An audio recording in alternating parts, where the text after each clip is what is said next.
like to call to order the Tuesday, July 16th, 2019, Town of Rockport Board of Selectmen's meeting to order. If everyone could please rise and join me for a pledge of allegiance and moment of silence. Pledge allegiance to the flag of the United States of America and to the republic for which it stands, one nation, under God, indivisible, with liberty and justice for all.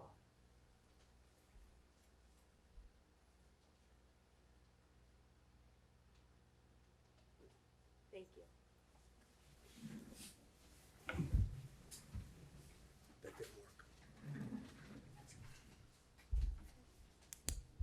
Great.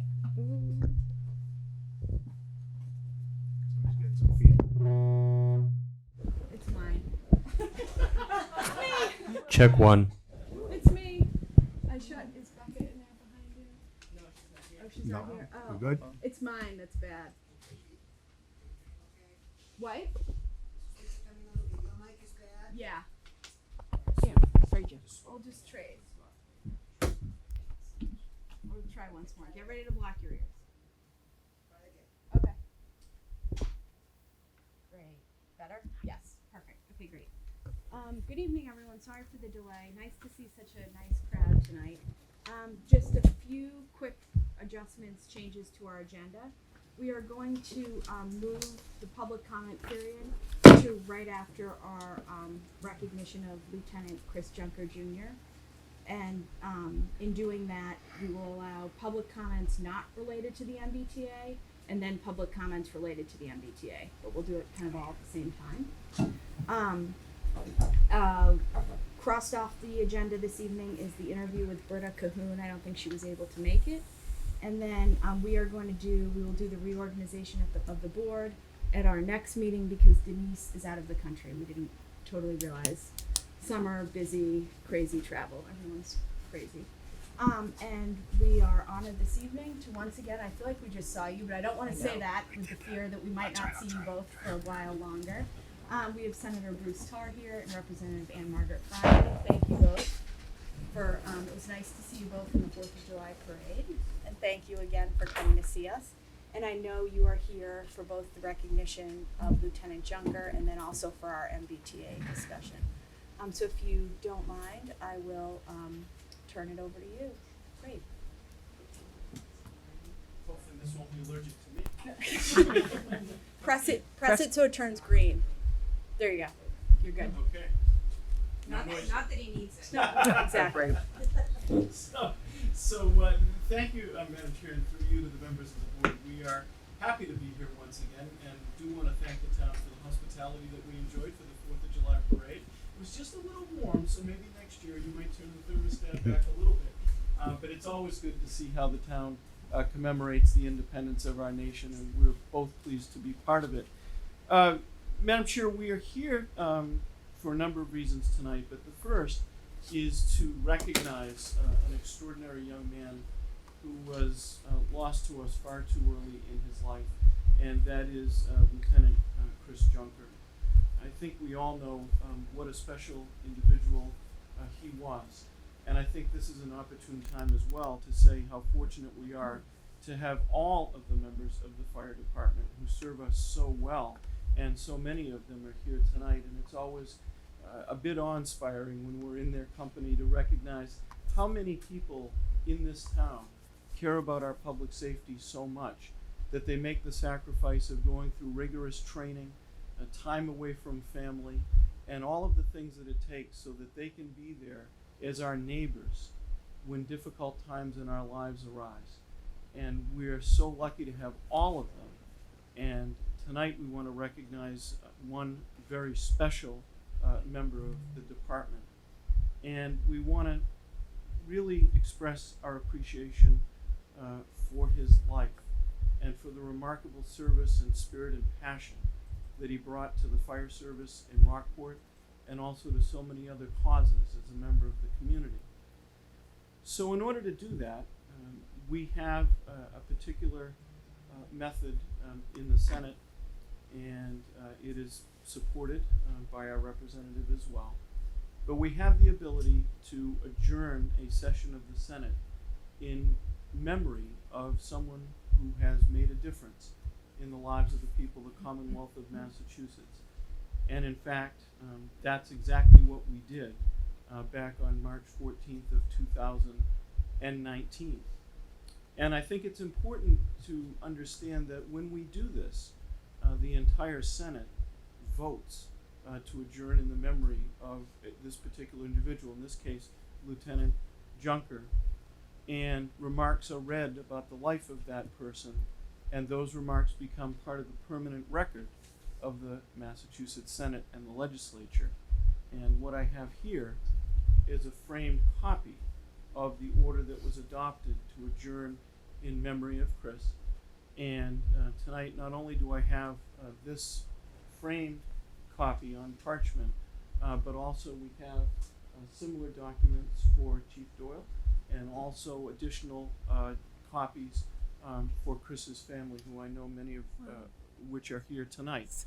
And so what I'd like to do, with your permission, Madam Chair, is to read this, and then perhaps with you, we could present this copy to Jessica, and also perhaps to the Chief as well.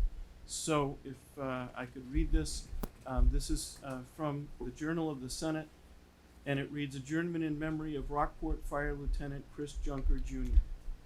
The Senator from Essex and Middlesex, Mr. Tarr, moved that when the Senate adjourns today, it do so in memory of Chris Junker, Jr., who passed away at age 38, surrounded by his family. Chris Junker, Jr. joined the Rockport Fire Department as a volunteer firefighter at the age of 18. For 20 years, Chris worked as an integral member of the Sandy Bay Engine Company within the department. In 2013, Chris was promoted to the rank of senior lieutenant. Chris's passion was working with children. For 12 years, Chris was an indispensable part of the Rockport Elementary School's fire safety programs, including a 3-year period as the program supervisor. Despite his health problems, Chris always returned to assignments at the fire department when possible. As a testament to Chris's stature in the community, the fire department organized multiple fundraisers and benefits to help cover his medical bills. At every turn, Rockport citizens described Chris as both an indispensable mentor and a model citizen. Chris is survived by his father, Chris Sr., and wife, Jessica. Accordingly, as a mark of respect to the memory of Chris Junker, Jr., at 20 minutes past 11 o'clock a.m., on motion of Mr. Tarr, the Senate adjourned to meet again on Monday next at 11 o'clock a.m., and this was on Thursday, March 14th of 2019. And I will tell you that it was truly an honor to be able to bring to the attention of our colleagues the remarkable life and the example that Chris set for all of us. And before we make the presentation, I would ask my colleague if she would like to offer. Thank you, Senator Tarr. And I'm so proud of the Senator for taking this action. We do not have the same ability in the House, otherwise we would have had one to match the Journal of the Senate with the House. However, let me say this to Chris's family and especially to his parents. I don't have children of my own, but I have 9 godchildren. And I think each one of them, whether they were a boy or a girl, at some point asked Auntie Annie, that's what they all call me, to buy them a uniform. Little kids these days, they kill me because they have all kinds of things we didn't have when we were little. But now you can buy the full little uniform for them when they're in the kindergarten stage. And every one of them, all 9 of them, at one point or another wanted the little firefighter uniform. And I think children see things more clearly than adults do at times, because every child aspires at some point in time to be the firefighter. And what is there not to admire about firefighters? As everybody says, the cliche, when the fire strikes, a lot of us run away from the fire. You all run into the fire. And when you think of those people that you count on most in times of distress, whether it's a medical emergency, whether it's a fire, whatever it presents itself as, you're usually the first phone call. And what little child wouldn't want to have that ability to be somebody that the rest of us all look up to? So to Chris's parents, your son's life may have been cut short, and tragically too short. And there are things in this life that should never be, and that's perhaps one of them. But know that he lived a life that was worthy of the time that he was given. A lot of people, they may live to be longer, they may have the gift of more years, but they might not take advantage the way that Chris did of the time that he had. To be a firefighter, to work with children, to be a role model, to help, and not only help, but to inspire other people to be their best selves. That's really, truly, and honestly living your best life as far as I can see. Thank you for the gift of your son. Thank you for having your son so that the rest of us could benefit from his life. Thank you. Would you like to have Jessica come up and get it? Jessica, would you like to come up and get it?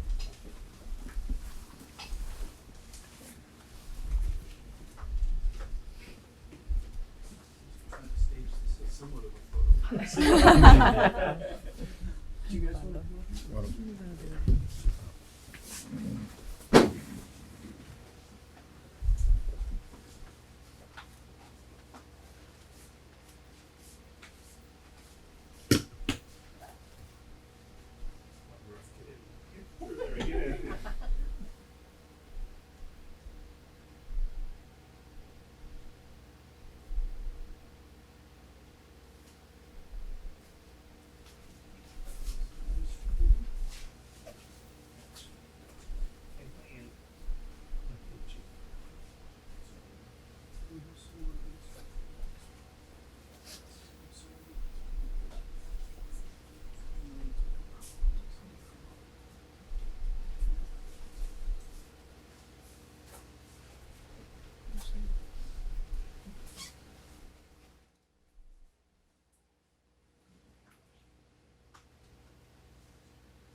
I just want to take a second note here.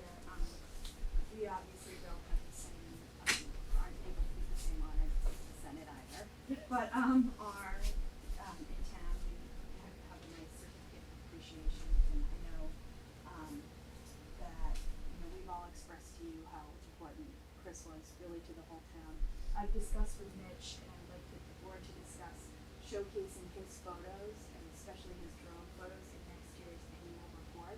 I think it would really, really honor him if the whole annual report were his photos, and everyone in this room knows that his photos were spectacular. What a nice way to honor him, yes. But this just says Town of Rockport Board of Selectmen presents the certificate of appreciation presented posthumously to Chris Junker Jr. for his public service as a member and lieutenant of the Rockport Fire Department, signed July 16, 2019.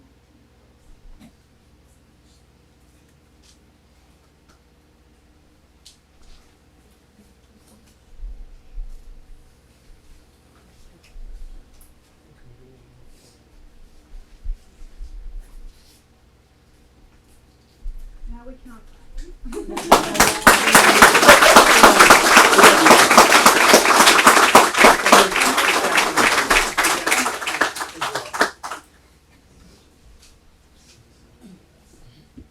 Stand next to Murphy, won't be able to tell. Twinsies.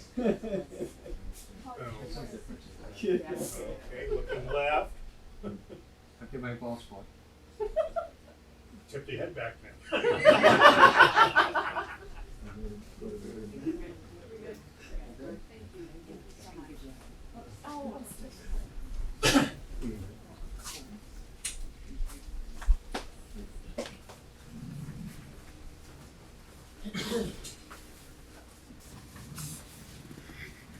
And as always, thank you, of course, to the members of our department who I know are Jessica and the Junkers, like true family. You guys always obviously show up, and the town could not be any prouder of all of you, but you already know that. At this time, we'll just take just a 2-minute break, and then we'll just regroup for the Excellent. public comment and MBTA. Thank you.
Time when you can speak about any town issue, state your name and address. It would be great to do the non-MBTA topics first, and then MBTA topics, and then we will hear from Senator Tarr again, from the MBTA officials who are here. But at that point, it's not going to be a back and forth with the audience. Otherwise, we would probably be here. To be honest, we'd probably be here till August. So we will just kind of cap the public discussion at our public comment time and then have a discussion amongst ourselves. Does that make sense? And why don't I just so everyone knows, would you mind introducing yourselves so that we welcome? Thank you. My name's Corey Lynch. I'm the Director for Transportation for the MBTA Commuter Rail. Great. Good evening, I'm David Story. I'm the General Manager for Keolis. Great. So thank you both for making the trek up here. Did you take the train up here? I'm just kidding. I'm kidding. I'm just kidding. I know. I was actually at a meeting once and one of you had actually taken the train up here, which was actually interesting. But anyway, thank you for joining us. We'll do public comment briefly and then move on. So non-MBTA related comments. Toby.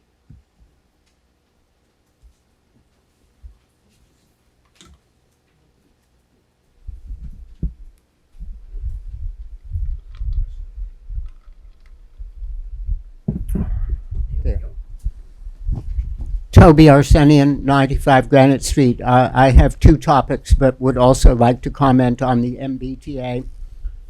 2 years ago at a town meeting, a citizen's petition article was passed asking for a sewer needs assessment to be a collaborative effort of the DPW and commissioners and the planning board. Very little progress has been made on that, although we've been told that this month Kleinfelder, the consultants, would come forward with the second version of their assessment. A second part of that vote, which is not binding, but was the town meeting vote, called on the commissioners to refrain from any sewer connections that were not a matter of right. Ones that front on a public street with a sewer are a matter of right. And you're appointing Mr. Neal tonight to the DPW commissioners. Good of him to offer.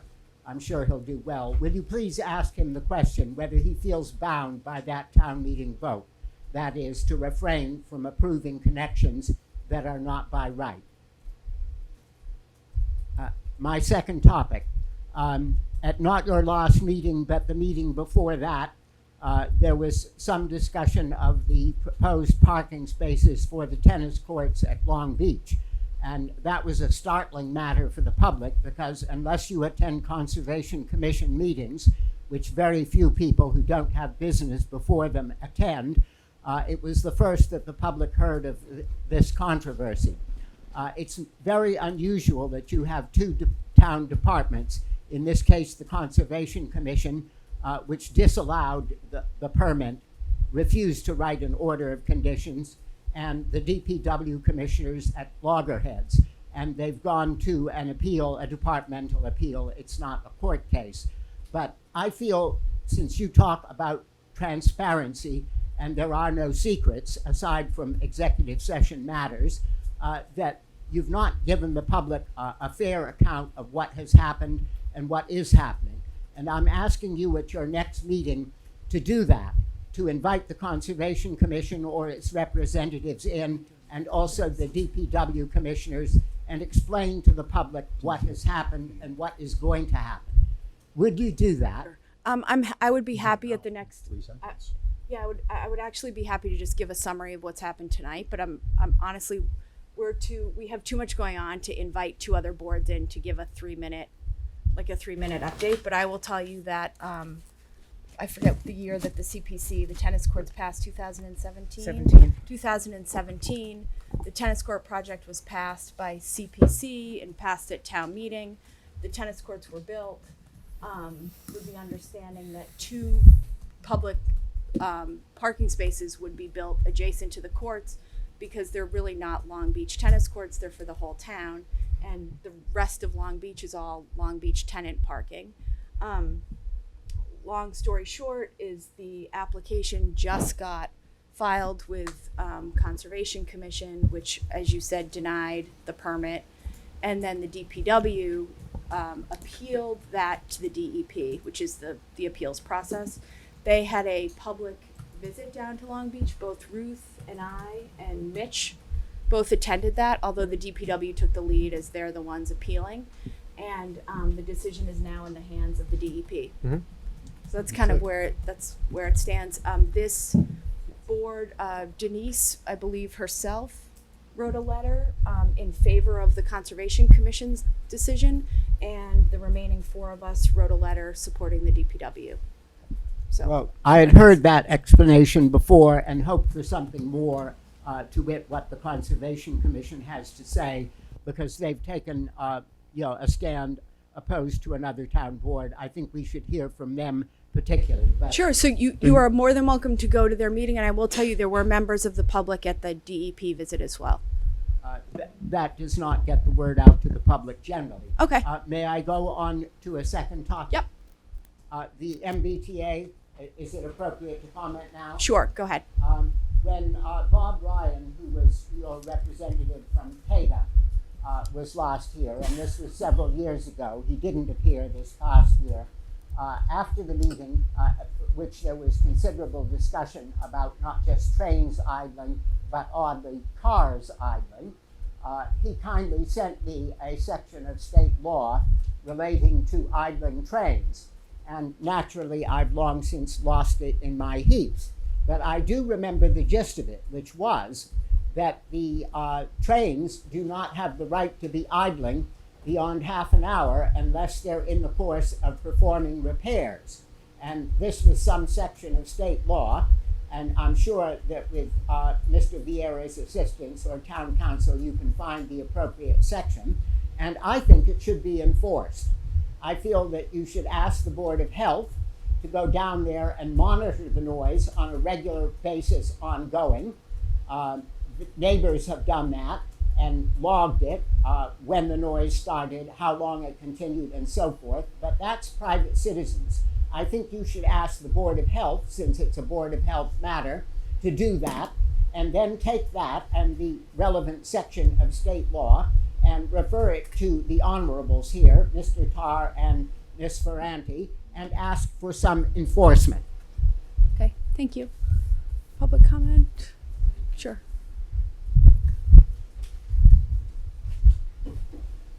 Yes, my name is Patricia Pierce, 35 Broadway. I presented some material to the Board of Selectmen 2 weeks ago, and I'm here to recommend that they write a letter. The issue that I'm trying to address is the epidemic of dead trees in Rockport, and I have tried to inform the board that the discharge from the Seabrook reactor, which has been ongoing for 30 years, kills chlorophyll and stops photosynthesis. I think we now have a cumulative of 30 years of daily discharge, which no one knows about. No one has been warned about. No one has the chance to defend their property. And I've written a letter that I hope the Board of Selectmen will consider sending. This is a draft, and I hope it will address the issue. This is the text of this isn't on, I don't think. It's on. Okay. Text of a proposed letter to the NRC from the Rockport Board of Selectmen. We have been informed that the Seabrook nuclear reactor has been discharging radioactive operating gases daily to the air and ocean outfall since 1990 when they opened. The ocean discharge travels by coastal gyres south to all shores, beaches, and rock outcropping. The discharge to the atmosphere travels by airborne plumes of hot gases that cool and drop over coastal interfaces and topographic features such as higher elevations, marshes, swamps, valleys, which provoke temperature changes and thus cause deposition of the gas. This is radioactive gas.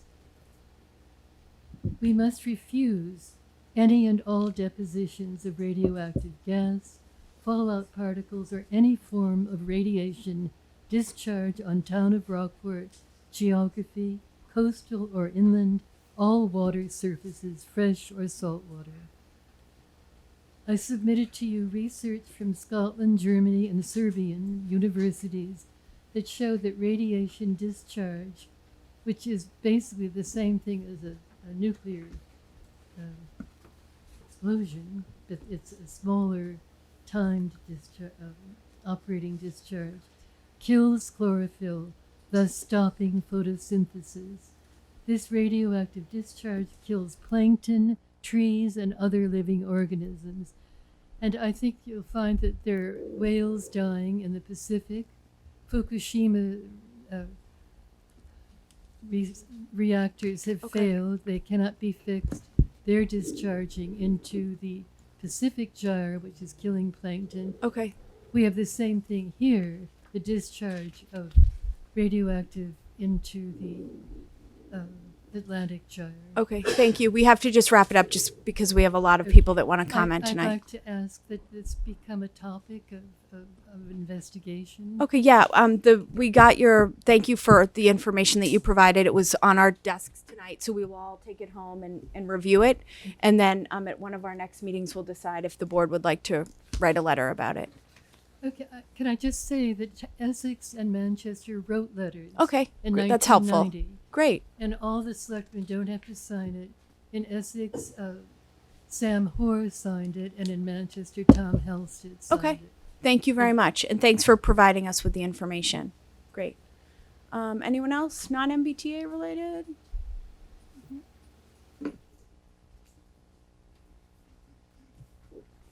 Yes, Z. Seppel on 92 Granite Street. At the last planning board meeting, the planning board came out with a new set of draft rules of conduct. It's still a draft document.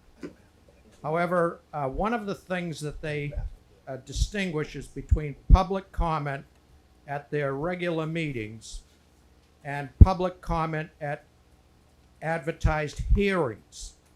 And more or less, they treat them the same, allowing 3 minutes, 1 3-minute session. Actually, the planning board has revised their procedures to allow 2 public comment periods, one at the start of their regular meetings and one at the end of their regular meetings. So it's really kind of a good procedure in that sense that they can do their business and the public has adequate time to digest what they did at the meeting before or after and during at the same meeting. However, during a hearing, when it's closed, you don't have any chance to comment ever again on that. And I think it's very wrong to limit the public comment at a hearing to 1 3-minute session. I think that many times in many hearings, people say a lot of things and it provokes thought, which then may provoke another response from a person that didn't think about something the first time around. So I'm just saying that I think that the topics of public comment at public meetings and at public hearings are 2 different animals and should be really thought of in the fact that hearings are to hear people, not for efficiency. Okay, thank you. Anyone else?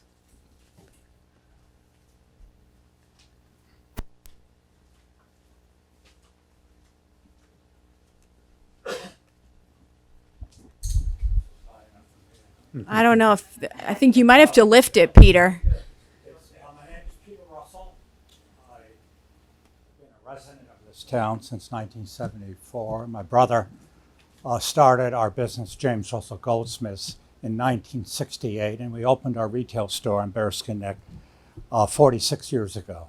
I've had a lot of experience understanding traffic flow, demographics, and so forth that take place on Bearskin Neck. A proposal, I believe, is before you on the item list. Item 12, with a desire to close down Bearskin Neck, starting at the pewter shop and our store on Bradley Wharf, down to Tuna Wharf. Right, but just to be clear, that part of the proposal has been taken out. Oh, it has? Yes, so that's not part of the proposal anymore. Okay. Yeah, Well, I think several of us felt Correct, that it's- it I'm was. not clear. What is the proposal then? So I think it's just to use Tuna Wharf at this point. The primary request, which they'll get to later in the evening, is Tuna Wharf for a mini makers event, different areas for food trucks. Yep. So Yeah, but not closing anything to traffic. Yeah, that's very important to us because we Yep. have active Yep. business there. Just a quick reference to a Makers Festival on Tuna Wharf. It's on condominium land, private land. It's bringing in, I don't know the exact number, 15 to 17 outside vendors down to Tuna Wharf. Maybe I sound a little competitive, But I know within this group will be other jewelry makers, craftsmen, goldsmiths, and whatever. At the best weekend of the year, which is usually that weekend in August, adding that kind of competition to our town and to all of us on Bearskin Neck who are there year-round, it's very difficult for me to accept. I just want to present that. And in the future, I would hope the town addresses this more carefully and plans this out and how it affects the core, the business core. I do craft shows, 20 of them, all over New England, down to Washington, D.C. and Florida. The towns that benefit most from a maker show, a craft show, are those towns that don't have a business core. And they're welcomed with open arms.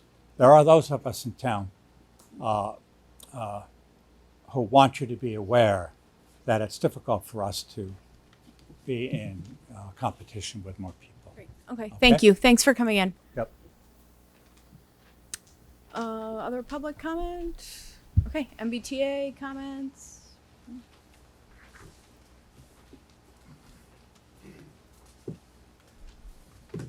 Maureen Aylward, 3 Summit Avenue. There is a serious lack of accountability on the part of Keolis and town government to continuously and consistently monitor train idling and significantly reduce it for Rockport residents. My house is located directly behind the train station. Trains are excessively idled, with engineers rarely turning off the diesel engines. Trains that pull into the station sit and idle until they leave. Very often. It is not just one train. There can be as many as 4 train idlings for hours at a time. Trains idle overnight for no apparent reason, which disturbs sleep and creates excessive noise and diesel emissions, and this happens year-round, not just during extreme weather events in the winter. Over the weekend of May 17th to the 20th, 4 trains idled nonstop for 72 hours. How can this be acceptable to anyone? It is unacceptable to me as a Rockport resident that Keolis and the town are not working together to significantly reduce this excessive idling. Diesel fuel emissions must be regulated, monitored by state and local officials, and fines imposed for non-compliance. A recent article in the Boston Globe dated July 12, 2019 regarding diesel school bus idling states, quote, "According to federal and state regulators, diesel emissions can aggravate a variety of health problems such as asthma, and its fine particles are considered to be a human carcinogen, raising the risk of cancer. Close contact with emissions can cause immediate and severe reactions, including lightheadedness, nausea, coughing, and sore throats," unquote. The article refers to the impact of pollutants on individuals within a 2-mile radius and the dangers of diesel exhaust to children who frequent playgrounds, parks, and schools. May I point out, which might seem obvious to those Rockport residents here, that Evans Field abuts the train station. Over 15 children live on Summit Avenue. The school campus is less than 2 miles away. Business owners at Whistle Stop Mall have reported that they have suffered from intense headaches and nausea caused by trains idling nonstop. I have 3 boys. I've raised 3 boys in my home, and in the entire family has experienced lightheadedness, shortness of breath, headaches, and one of my sons has asthma. I've outlined the following questions that residents deserve answers to. What is the specific operational management protocol that Keolis is required to follow to significantly reduce idling at the Rockport train station? What is the town's protocol to monitor idling? What is the communication protocol for residents to provide feedback on train idling to town officials? Who is the town's representative responsible for communicating with Keolis and back to residents? When will Keolis provide an effective customer service program that takes complaints seriously and returns calls and emails? How will the town and the state of Massachusetts address the public health issues related to train idling that include health impacts from diesel emissions and stress and anxiety issues related to sleep disturbances. Rockport residents deserve that Keolis be held accountable. Town and state officials must take immediate action to reduce and monitor train idling. And I also request that there be an open forum of at some point to address some of these questions, as well as for more people to ask questions. Thank you. Eric? Eric Hutchins, 45 Pools Lane. I'm a direct abutter to, actually probably one of the longest abutters to the railroad property. A couple of points. One, just to back up just the overall management and communications. I certainly would have been to a number of meetings over the years dealing with the train station, and would really, I think everybody would benefit from increased communications back and forth with the state agency, their contractor at the town, and then back to the public. I've been questioned year after year after year by lots of people, what's going on, and thinking that I have the answer and I don't have the answer, and I'm often looking for the answers. So the communication piece would be valuable for everybody involved. Probably the big issue that ties into this to me is also, when is the station just going to be done? It's been about 15, 18 years now in the process. It'd be really nice to have some sort of communication on what the schedule is. There's been some nice upgrades there. It's clearly not done. A lot of just concrete lying around. And with this ties in stormwater treatment that's making it into Mill Pond. We've spent an awful lot of state money, and there was some federal money, and a lot of local energy. Most of the sediment in Mill Pond comes from those parking lots, not just the train station, but it comes from our own streets, but it's certainly a good chunk of oils and greases over the years would have come from there. The stormwater, some of the basins don't even collect water right now. They're elevated too high. So seeing the completion would be really good, to see the site completed. And along those lines, an issue that a number of us have brought up, and the town's working on it, is some level of protection and restoration of the historic structures before they just get thrown in a dumpster. Rockport has tourism, we have attractions, we're not building new ones.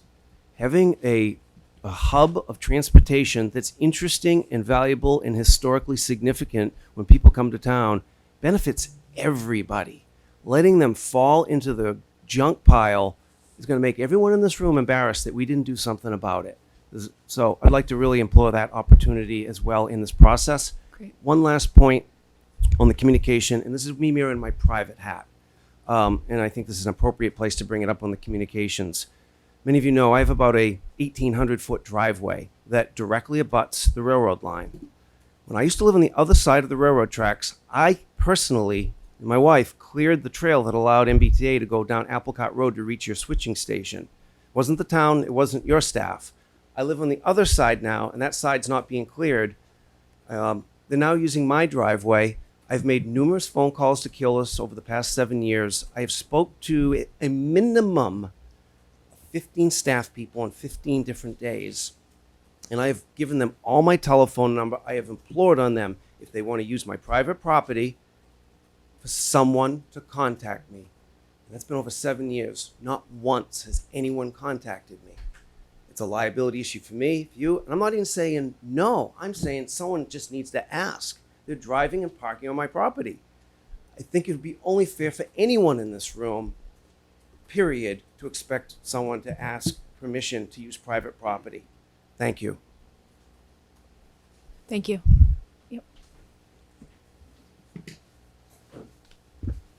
Ann Hyde, 26 Railroad Ave, and I don't have anything prepared because I didn't know I'd get a chance to speak. But I want to thank the Selectmen for this opportunity to let you all know Senator Tarr, Representative Ferrante, and the representatives from the train, and I'm going to echo what has already been said. I am across the street abutter to the train station, right across from Dunkin' Donuts, and I hear everything. And there were at least 2 weekends, maybe more this winter, when it was Friday night to Monday morning without shutting off 3 trains that don't run on the weekend, all idling. It was horrible. There was the night when I walked my entire house to try and find a quiet place in the house because there was a train idling on high all night long. No quiet place. Finally, I fell asleep out of exhaustion. I would really appreciate the opportunity. I have called the hotline. Again, I gotten very little response. One call saying, we'll look into it. Thank you for letting us know. No follow-up. Okay. Let's try to just direct your comments to the selectmen, not to our visitors. Oh, okay. That's okay. They'll still address them, but I don't want Okay. want anyone to feel like they I've never come in done here this and are before, attacked. so I don't know what I'm doing. Perfect. You're doing great. Perfect. And where was I? Oh yeah, no other response from the hotline. Okay. I would appreciate the opportunity to work with the selectmen and the representatives over here to solve the situation so that we can live in harmony with the train, because I recognize how important and what an asset to this town the train is. Great. But it really is a health issue and incredibly aggravating. And I don't like being up at night pacing my house to find a quiet place. Okay. Thank you. Thank you. Thanks. Terry?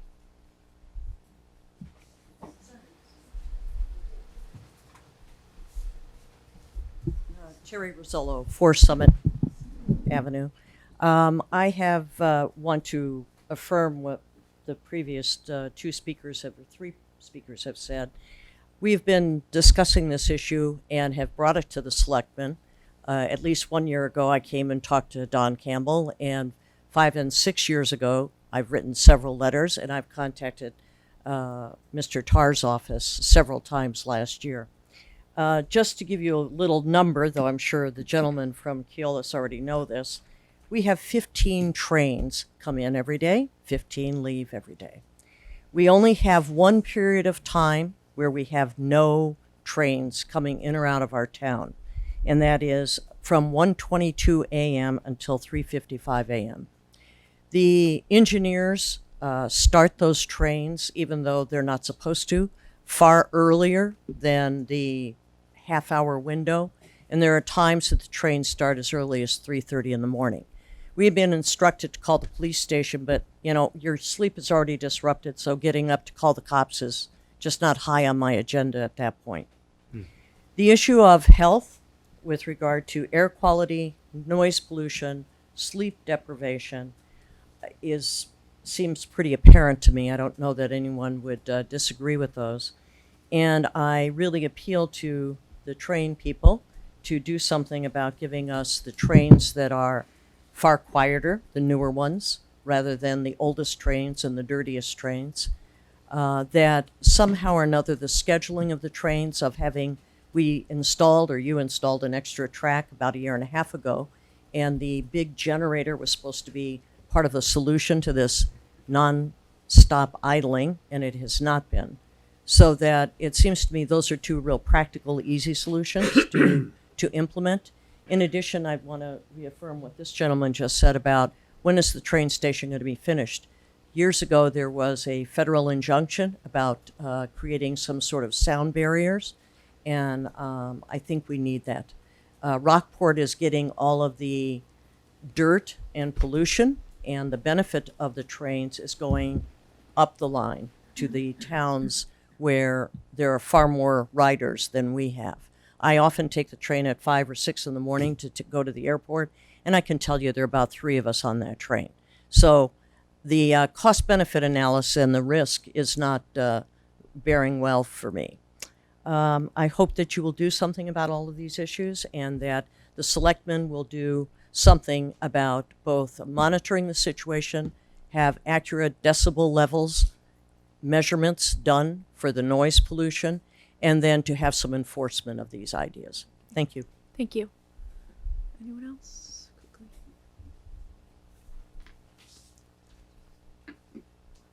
And then it appears as though we're starting to repeat ourselves, so we'll just do 1 or 2 more comments. And I think they get the general gist of the issues. So, Ann Robinson, 8 Haddow Road. I too reiterate and echo what others have said. I just want to reinforce that this is a very long-standing issue that has been met with unresponsiveness. and it's an issue that afflicts all of the terminal stations. So there are, I don't know how many, 10-ish stations that are end of the line stations in the system. There's a long history, and it predates Keolis. It has to do with the Massachusetts Bay Commuter Rail, but Keolis is now the party in charge and is reports to the MBTA. So the issues really are about accountability at every single step. Both what is Keolis doing to comply with state law? I'm unclear that it's the 30 minutes that Toby mentioned. I believe it's the idling time actually is less, the legally allowed idling time. We'll find out about that in a moment, shortly. What are they? Are they in compliance? It appears not. What are they doing, or what have they done to correct it? How does Keolis monitor idling time? What is the MBTA doing to monitor what Keolis is doing? And how does the town of Rockport monitor what everybody is doing? And I agree with the issue about communication. We need to know what's going on. I mean, if you try to look back at the history of what was supposed to happen, what did happen, what is pending, good luck. So there needs to be a real timeline of what's happened and what is pending. So I think this needs serious follow-up, and it needs a real home within the Rockport municipal government. It doesn't, to the best of my knowledge, it doesn't exist anywhere now, except in sessions like this. There was an MBTA committee that's totally inactive now. I believe it had a very specific mandate that had to do with the whatever with the design. It was with the design. Yeah. So that's not directing this. Maybe there needs to be a new committee that is serious about this. Okay, so we thank you. need to act promptly and efficiently and get real results. Great, thank you. Does anyone have anything new to add that hasn't been stated? Otherwise, I'd like to. Yep. So we'll end public comment after this. Perfect. After this comment, great. Gregory Bover, 3 Summit Avenue. Part of the problem for me is that I don't hear the trains idling. I hear them running almost full speed. They come in the middle of the night, and the engines don't slow down to a few hundred RPMs. They stay running very quickly. And when they leave, the engines don't speed up. They're already running at moving speed and just put in the clutch or whatever it is. So I'm wondering why they can't idle, why they have to run at such high speeds and at such high decibels in between the times that they're not actually moving. That's the biggest disruptor. Okay, thank you. Okay, great. Senator Tarn, Ferrante, I'll turn it over to you for a moment. And I do just want to, I think sometimes it's easy for us all to get wrapped up in, I was here 5 years ago, I was here 6 years ago. I think one of the longstanding issues we've all had with the MBTA, at least in all my years on the board, is every time we get these nice gentlemen to come in, they're different gentlemen or women. So I think it's important to look forward and figure out what we can do going forward for here from the town end, from the state end, and then obviously from their end, because obviously these are major quality of life issues that are just getting worse and worse. I think at times we've hoped they were going to get better, but they haven't. But the time now is not to look at what's happened, what's been promised in the past, but to figure out what we can do going forward. So I'll turn it over to you, and then I know Selectman Campbell has been working hard at this as well. So you can kind of tag team it. Well said, Madam Chair. And I want to just provide some context for the meeting and remind folks that the genesis of this meeting was actually our last meeting with all of you. And at that time, the board had raised a number of issues as well. The town administrator had, and a lot of them involved communication with the MBTA and Keolis. And Representative Ferrante and I made a commitment that we would bring the appropriate officials to the board so that we could have the conversation that we're having tonight. And some of those issues, from my recollection, are things that have been stated here, such as one that wasn't stated was actually access to Evans Field that I know the board had raised at our last meeting. There were also issues relative to the historic structures, the crane and the grain shed, as well as issues of idling and a whole host of things. So what we had agreed to do is contact the appropriate folks and do what I would consider to be reinvigorating a conversation, a discussion. Great. One that we needed to have, and we're very fortunate to have the two guests that we have, and we're very appreciative, gentlemen, of you coming tonight. Subsequent to that, and after we had begun the wheels turning on putting together the meeting, Maureen had contacted me, and we talked about the fact that her timing was actually pretty good because we were putting this meeting together. And while I certainly, and I know the representative would be committed to having other meetings, it was my suggestion that folks come tonight and be able to get the conversation started as well. And so I do also want to let folks know that the questions that you had submitted were distributed to our guests and to the board so that we all have a basis of understanding around some of the concerns that you've raised. Clearly, the sound issues are some of the most pronounced because they affect health and safety. There are certainly other issues, but our goal tonight was to, again, begin the conversation, to have the board and the administrator have direct access to the folks that are responsible for the operations of the MBTA and Keolis respectively, and that's what we would hope to do here tonight. Now, as part of that, I'm hoping that we can actually get some answers to some of the questions that have been raised, but almost more importantly, set the stage for regular communication. Great. So that these don't become sort of epic events when we get together and we try to address a whole host of things in a very short period of time. And I'm not going to speak for them, but I will speculate that the two gentlemen to my right would be willing to engage in that, if not themselves, but with other appropriate people as the subject matter dictates.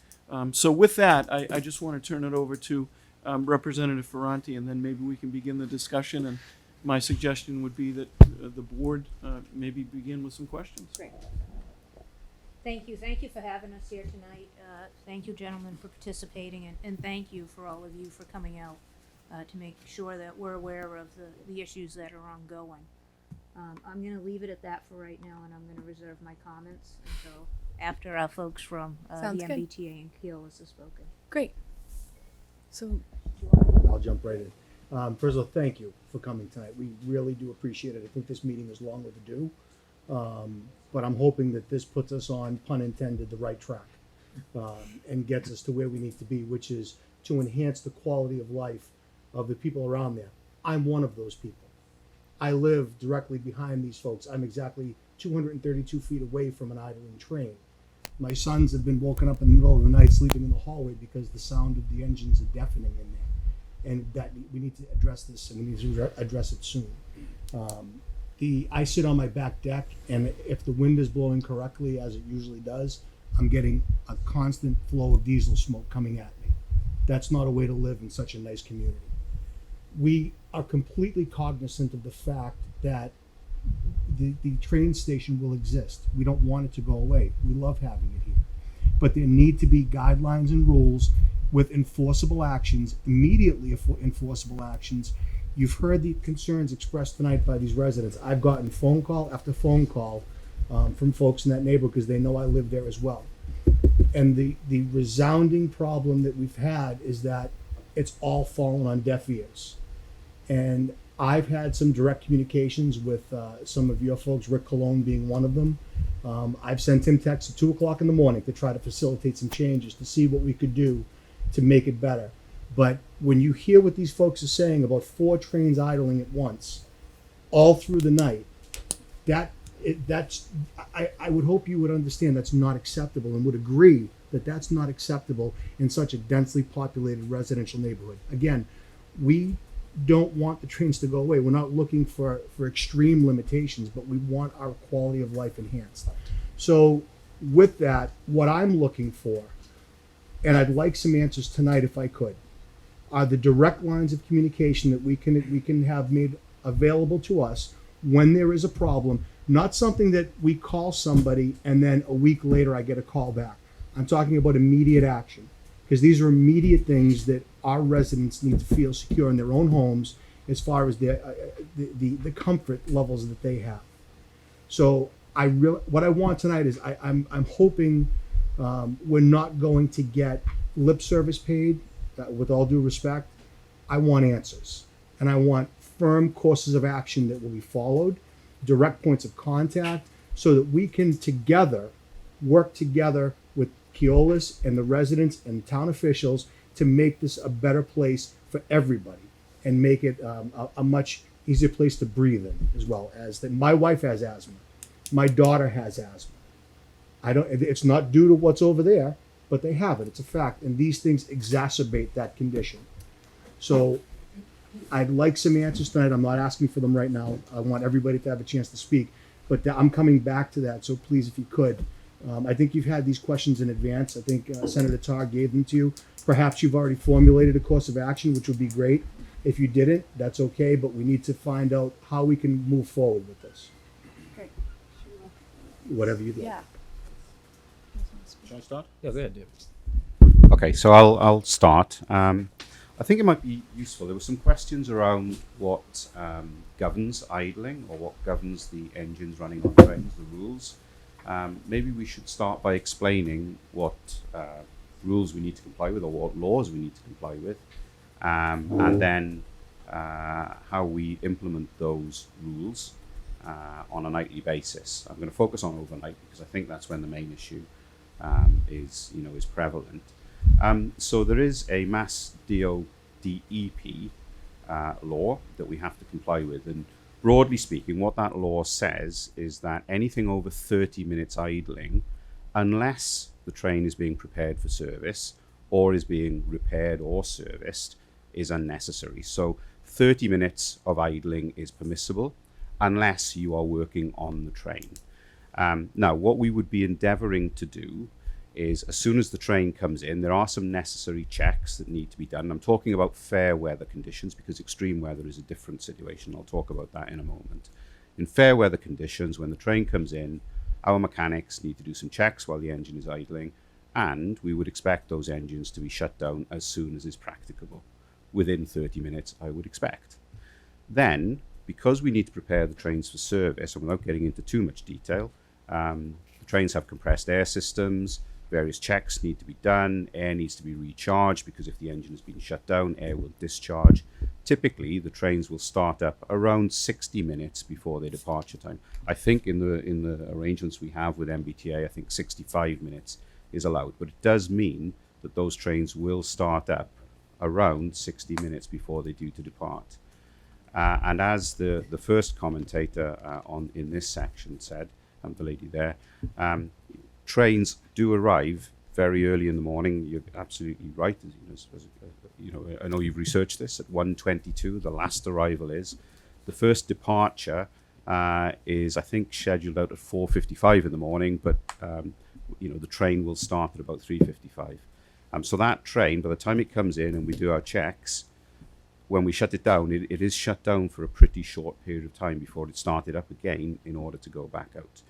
There are 4 trains that park overnight here, and they arrive from around 6:30 in the evening. There's 2 arrivals, relatively early evening, and then there's an 11:33, I think it is, arrival, and a 1:22 arrival. And trains go out from 4:55 in the morning, and the last departure is at 7:10. So between those times, there is only a short window where there will not be an engine running, and I just want to be completely transparent on that. There's no point us, and we wouldn't, sit here and at the platitudes and try and get out the door quickly just to make a quick exit. We need to be completely transparent on what the situation is. So we would expect in fair weather this time of the year, apart from those operational considerations, trains to be shut down. I'm going to apologise, and I'm deeply embarrassed that there was the weekend in May where trains were running for 72 hours. That shouldn't have happened. That was an error on our part. It was a communication issue. I'm not blaming the people at the facility. This is us not clearly communicating what was happening over that weekend. Those trains were not due to depart. They should have been shut down. They should have been put on the shore supply arrangements. They weren't. That's on us. That was a mistake. So now may be a good time to interject. If something like that were to happen again over a week, like what What do we do besides call the police and log the complaint? So one of the questions Yeah. is about communication, Yeah. and what I would propose, is that we set up a point of contact between this board and our organisation. I'm going to volunteer Tori Mazzola as a point of contact for us. Tori is not an expert in train idling. He's not a mechanic or an engineer. But what he can do is understand the issue, and he can liaise with the right people in our organisation. But to be clear, what I'm not suggesting is that you call Tori at 2:00 in the morning. I think we need to have a system in place that we agree, and if that system is not being followed, then there needs to be a mechanism for us to be alerted to it quickly and to address it, but address the system. Because there will be exceptions. If an engine has a problem, a fault, then it may need to run for longer while it's being worked on. If it had, for example, flat batteries or a fuel leak or an air leak and something needs to be attended to, then it's going to run. So sometimes it'll vary. But the norm, if everything is operating as intended, is that when a train comes in, it'll get berthed, it'll get attended to, and it'll be shut down and then get restarted about 60 minutes before its departure time. But that, in all, again, I know I've said this once, that does mean that there is only a short time window where there are no trains running. It's a factor of the operation. In extreme weather, I said I'd mention that, and we've been doing some work on this to try and better calibrate at what point should trains be running continuously, engines be running continuously. The reason that they run continuously in low temperatures is that if they don't, the engines will freeze. The coolant system will freeze up, and that causes significant damage to the locomotive. So through the last winter, we were idling trains when the temperature got below freezing. That is probably too cautious, and we've been doing some measurements of the cooling system to try and understand at what point does it start to crystallize and become a problem. And we'll be looking to set a lower temperature threshold in this coming winter, so that we don't idle the trains as much, but in cold weather, they will need to idle. Do you have the possibility, or is there an infrastructure there that is set up or could be set up for off-site idling? To take it away from the neighborhood, bring it down the track where trains aren't going to be coming in. I know that some electrical upgrades have been put there. I'm not sure if that's just to keep the diesel engines warm. I know fluids perhaps are a different scenario, but is there any way to set up some sort of a system to back them out a couple hundred yards? I'll let Corey pick that up. I don't believe so. I really don't believe that there is that opportunity. The shore supply system that was installed, I think it was last year, 2017, what that does is it provides electrical power to the train, so that cleaning can be done and lights on and so on for overnight servicing. And it provides some level of power to the locomotive, so that if the locomotive detects that it needs to start through low temperatures, it automatically starts up. And it provides compressed air to the train as well, so that we can keep doors operating and so on through the night. So that's what that system does. But in low temperatures, it's not powerful enough to overcome the risk of freezing. We had one of the newer locomotives freeze a couple of years ago, and that caused nearly $700,000 worth of damage. The whole engine had to be replaced. And of course, it causes massive service disruption too. So that's why in those low temperatures we need to be idling those trains. But I really don't think, and Corey will comment in a moment, I don't think there's the opportunity to move them elsewhere, because we get away from the facilities that we have, and I just don't think there's a space to put them. Yeah, and David's absolutely right in that regard. There's not actually any place to put them out. We end up with the problem of trying to get your train crews to actually move them off that train, and also you're in the middle of nowhere. It poses more of a safety issue and a reliability for the start of service the next day than it does for us to have that stuff all here where all of our staff is stationed to be able to take care of those trains overnight and address any problems that could happen. One of the worst things that could have happened to us in that case is if we take those trains out of the facility and one of them breaks down out there and then we can't move first thing in the morning. It's really the localization and the centralization of that staff here at this facility is what really drives the need for us to have them here. And it's, as one of the commenters referenced earlier, it's the same as what we do everywhere across the system. And this setup, this 60-minute and 30-minute setup is also the same that David referenced as we do everywhere across the system when the train goes into bed at night and gets started up in the morning. So quick question. Well, so it's actually helpful that you're being so transparent. So we basically have maybe at best between 2 and 4 a.m. Like, to be honest, you know what I mean? If we're being totally honest. So I think we're looking more at like a noise mitigation solution for the idling because they're going to idle clearly. You know what I mean? I don't think, because in the past they've come and said that the time was shorter, you know, but so I actually appreciate your honesty with how long it is. So have you dealt with this issue in other communities? I mean, I know we had the whole hush hut design and that, but is there anything else that, you know, and I know that we on the town end you know what I mean? We're willing to work on it with you, but are there any other creative solutions to mitigating the idling noise? Because I mean, 4 trains at once all night long. Yeah, can I just Yeah, ask you a please. question? There are 3 trains, as I understand from what you said, that come in at night and night. Sometimes Four 4. of them. Yeah, 4. 4 come in, yes. You have 4 that come in. Why is it only a 2-hour gap? Some are coming in at different times and some are leaving and departing? Right. So Do all 4 have to be idling? no. So what David was referencing is that 6:30, 7 o'clock at night, the first train comes in that gets put away for the night. That train within a half an hour will be shut down. So it's like train number 1 shut down at 7 o'clock. Roughly. I'm not. I have to pull the numbers out. I have 4 arrows on my piece of paper. Right. And I want to see when they stop and when they start. Right. Well, without having the exact numbers in front of me here. I can just Right. just 7, 8 o'clock. Okay. 7 and 8 o'clock roughly. Yeah. Then approximately midnight. The next train. Yep. That is put away, and then approximately 2 a.m. And Well, that's that's if when we- and that's that's our if there are shutdown no time. issues with the, that's if there are no service Those are issues. approximately shut Right. down times. And I'm just being technical, so I want to understand this. Yep. So you said 8 o'clock, 12 o'clock, 2 o'clock, that's 3 trains. 7, 8. So there's a 7 and an 8 train there, okay. And then you're gonna shut down around 7 o'clock, 8 o'clock, midnight, and 2 8. Yep. When's the first train? The first train's gonna get started up at about 4 a.m. 4. Just before 4 Right. a.m. 4. But that's in good weather. That's in good weather. Yep. That's in good weather. That's if it's like There's roughly one every An hour, hour. between Then then it's and an 7. hour. It Right. starts to, it Well, goes 6 hour, a.m. 45 minutes to half an hour. They space out. So basically between that hour of when we started that first train up, 3:45 or so, 4 o'clock in the morning, until that 7, 10 a.m. departure, there is going to always be some kind of an engine running. right. And we're not complaining about that because we need the trains to get to work. Right. Yeah. But my question is, why am I hearing from folks in the audience that there are 3 and 4 trains going around the clock? So that, Because I would imagine that 1 train is one issue. 4 in unison is a whole nother It's issue. deafening. It's Can I deafening. answer her question? Sure. Okay. Sure. There have been times during the weekends and at night when, for reasons that we townspeople don't understand, all 4 trains were idling at once. That's a separate issue. And is that, so I can understand this, is that throughout the night that you hear all Yes, 4? yes, we have heard it all night long. We have heard it, like I said, all weekend long from Friday night to Monday morning.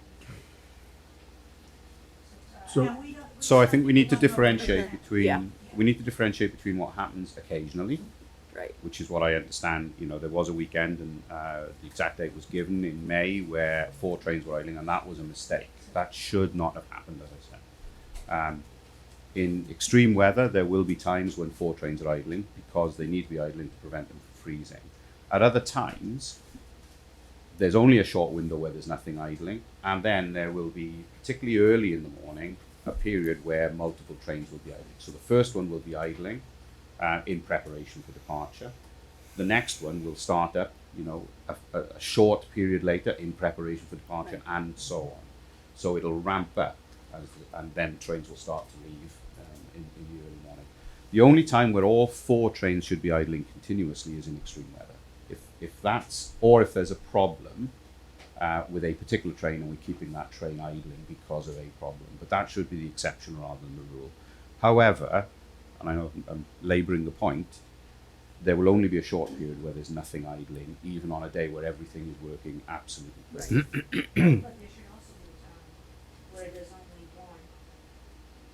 may not be white, it should be one train, or it should be two, or it should be three, but not all four. A relatively short period, yes. It seems like even the idling on the train or trains that are there at the time, the RPM level on these are at a higher level than they need to be at. Now, one thing that I'm curious about is you gave the good weather conditions. What are the bad weather conditions? What happens at that point? What is the protocol? And to dovetail on that, what I would be interested in, if you folks could put it together, is kind of a one-page synopsis, if you will, that outlines what regular protocols are, notwithstanding mechanicals or things like that, but just good weather conditions, here's what you can expect. Bad weather conditions, here's what you can expect. And that way we know what the rules are. We can all play off the same page here. So we can absolutely do that, and we will do that. And I think one of the things we need to do before we leave is agree who we should liaise with. I'll take that. So we'll, Okay. So Tori, will produce that. We'll provide it. I'm sorry, Dave, I apologize. Both for good weather and for extreme weather. A couple of other things we can do. We can set out the protocols. We can describe, on a perfect night, the phasing. If trains are arriving on time, make some allowance for. Excuse me, folks. Can you keep the comments quiet in the audience, please? I'm sorry. Some allowance for the mechanics to attend to what they need to attend to, and an expectation of when those engines should be switched off, and that would give a clearer indication, I think, of what people could expect and when. So I think that's important. Helpful. The other thing that we can do, and I would suggest we do for extreme weather, is notify in advance that we would anticipate idling because of these conditions, so that we have received that before. Okay.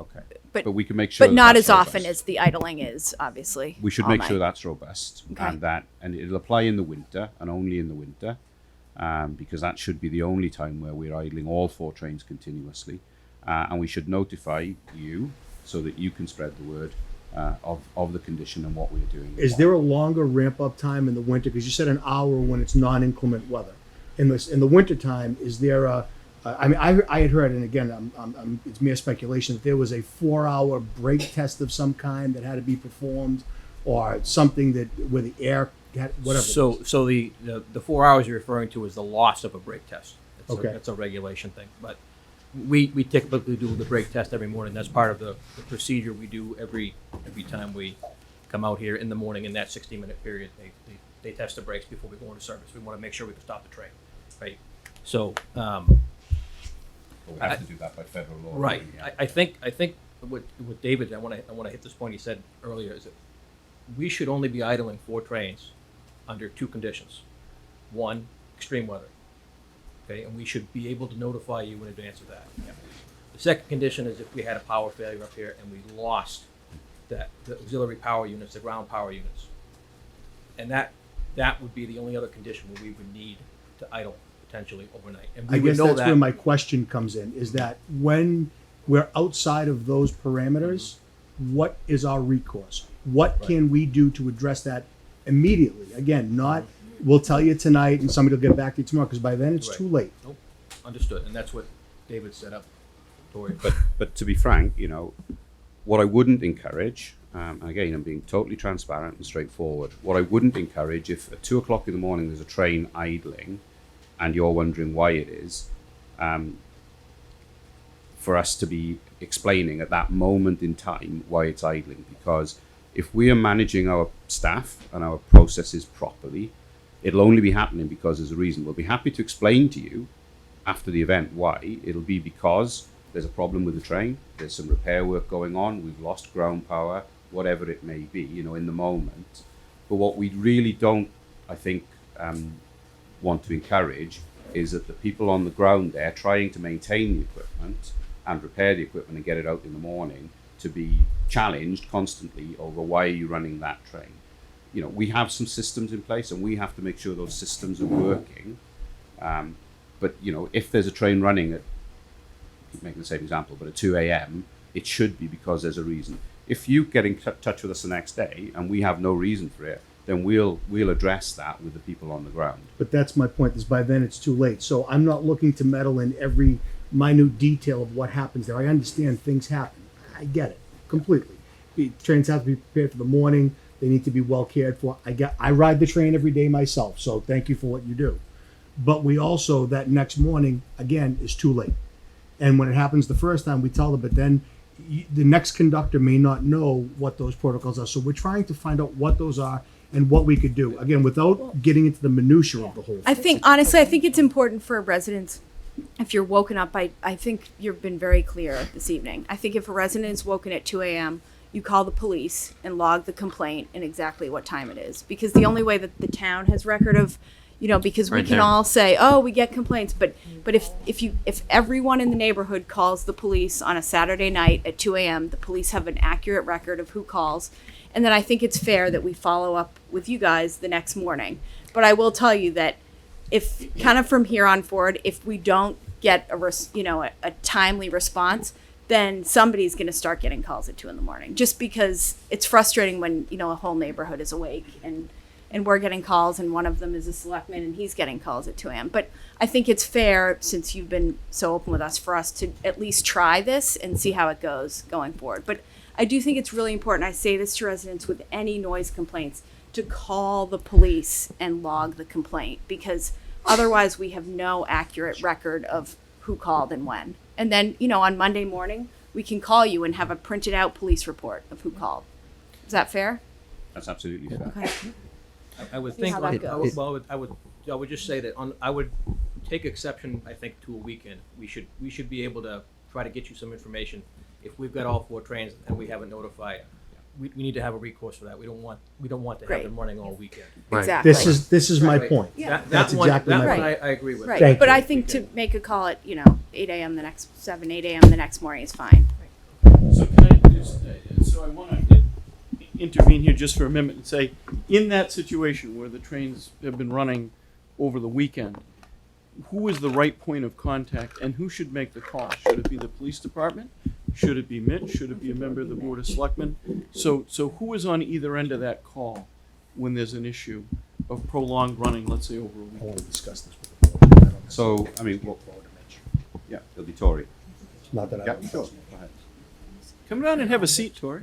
I know you wanted to avoid it.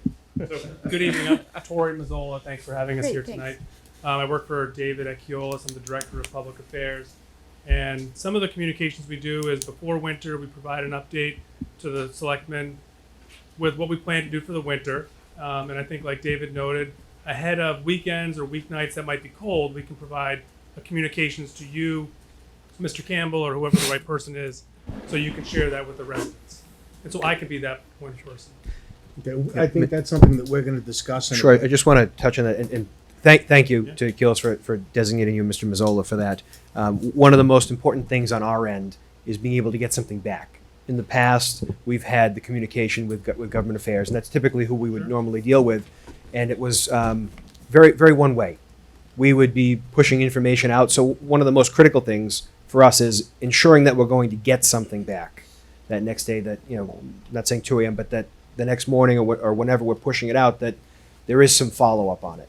Often, we'll push the message out and we'll get and I'm not saying from you. This is the first time I've met you or haven't interacted yet. But with other government affairs folks, and they said, well, we'll get back to you, and we're left with nothing on the back end. So certainly one of the most critical things for us is that expectation, and I think that's the case with the board and with our state delegation, that we get that back, that there absolutely is two-way communication.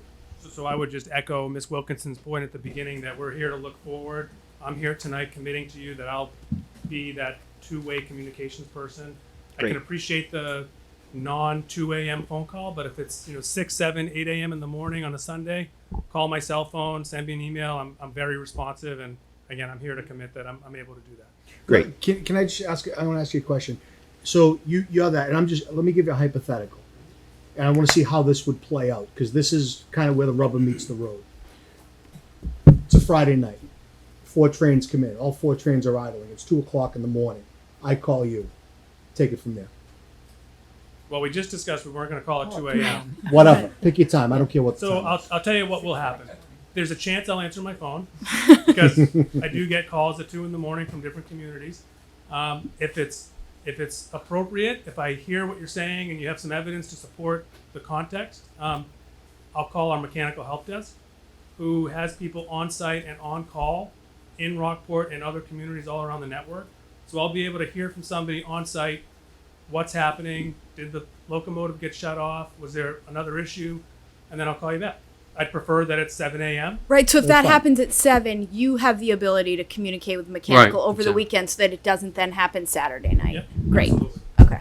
So that's very helpful to know, actually, that you can stop it before, while we're at 12 hours, before we're at 72 hours. We can, and you know, the right thing for us to do is to then figure out why that's happened. Right. If it's not happening for good reason, and to put something in place that Great. it doesn't keep happening, because it'll be a failure for us all if you have to keep calling Tory up at 2 a.m. You know, to say they're running the engines again. You know, but like I say, it's really important for us to have a clear understanding about what to expect and what not to expect. Great.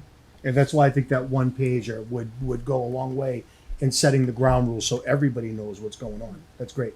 Just a final thing that I wanted to add before any more questions. There were some questions about what rules, what legislation do we need to comply with.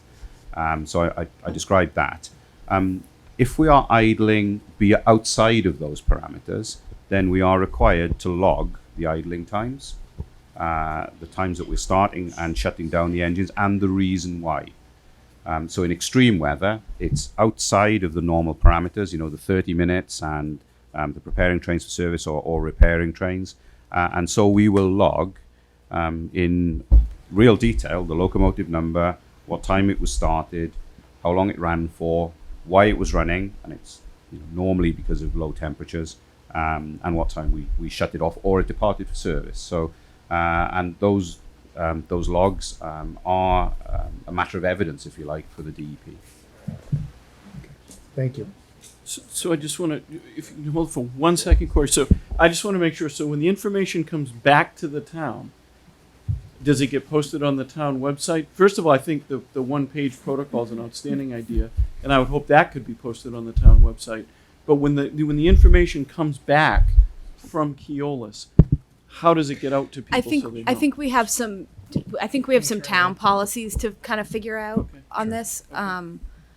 You know, it may be that another reconstituted committee is I think we have to think about that, but I think that's valid to maybe put stuff on the website. I think we need to figure that end out. Yep.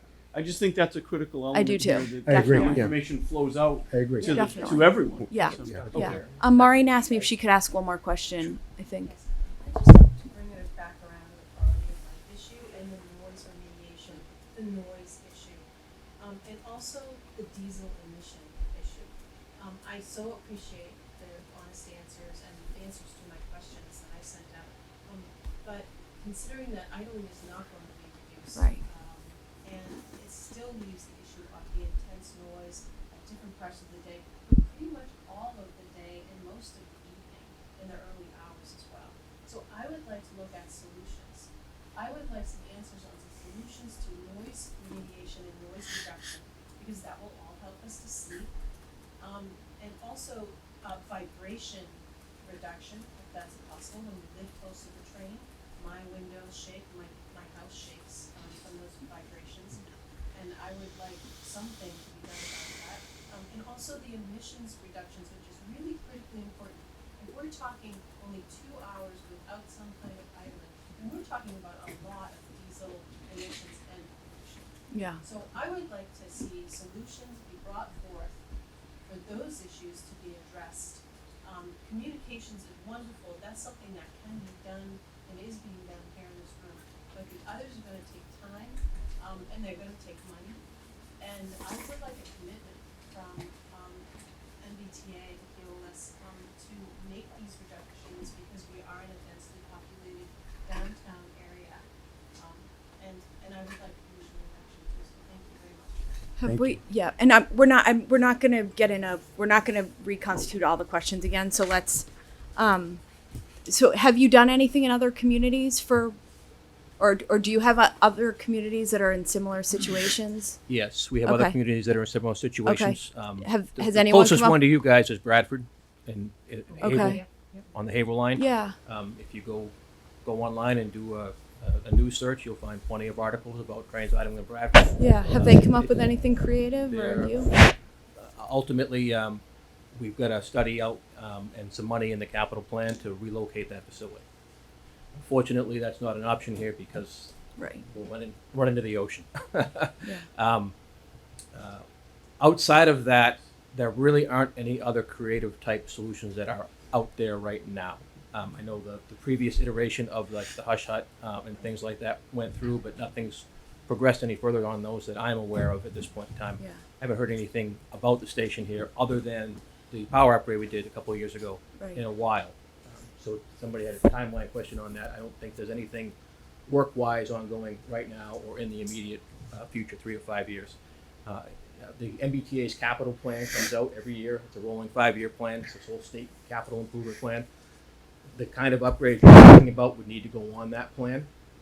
That funding would need to be identified, plans would need to be developed. So that becomes a process that is ultimately driven by, the delegation who's here now to get those projects to us, to then progress into a planning phase and then a funding phase to be able to actually form construction on an upgraded station, mitigation of any kind, or anything like that. So I can't sit here and commit that to you at this point in time, but that's the path forward to get to that point, is that it's a capital project to provide the upgrades here. It has been the station has been talked about for several years. It certainly is something that could be done in the future. So, since it would be our responsibility to allocate or to identify those funds, what is the project we would be allocating? Because I listened to you Yeah. say, So well, that's there's no mediation, there's nothing right. that can be done, so And am well, I that's allocating something? that's the next step. Would be to explore. My guess would be the first step would be a study to explore the potential, the best mitigation options for both sound and.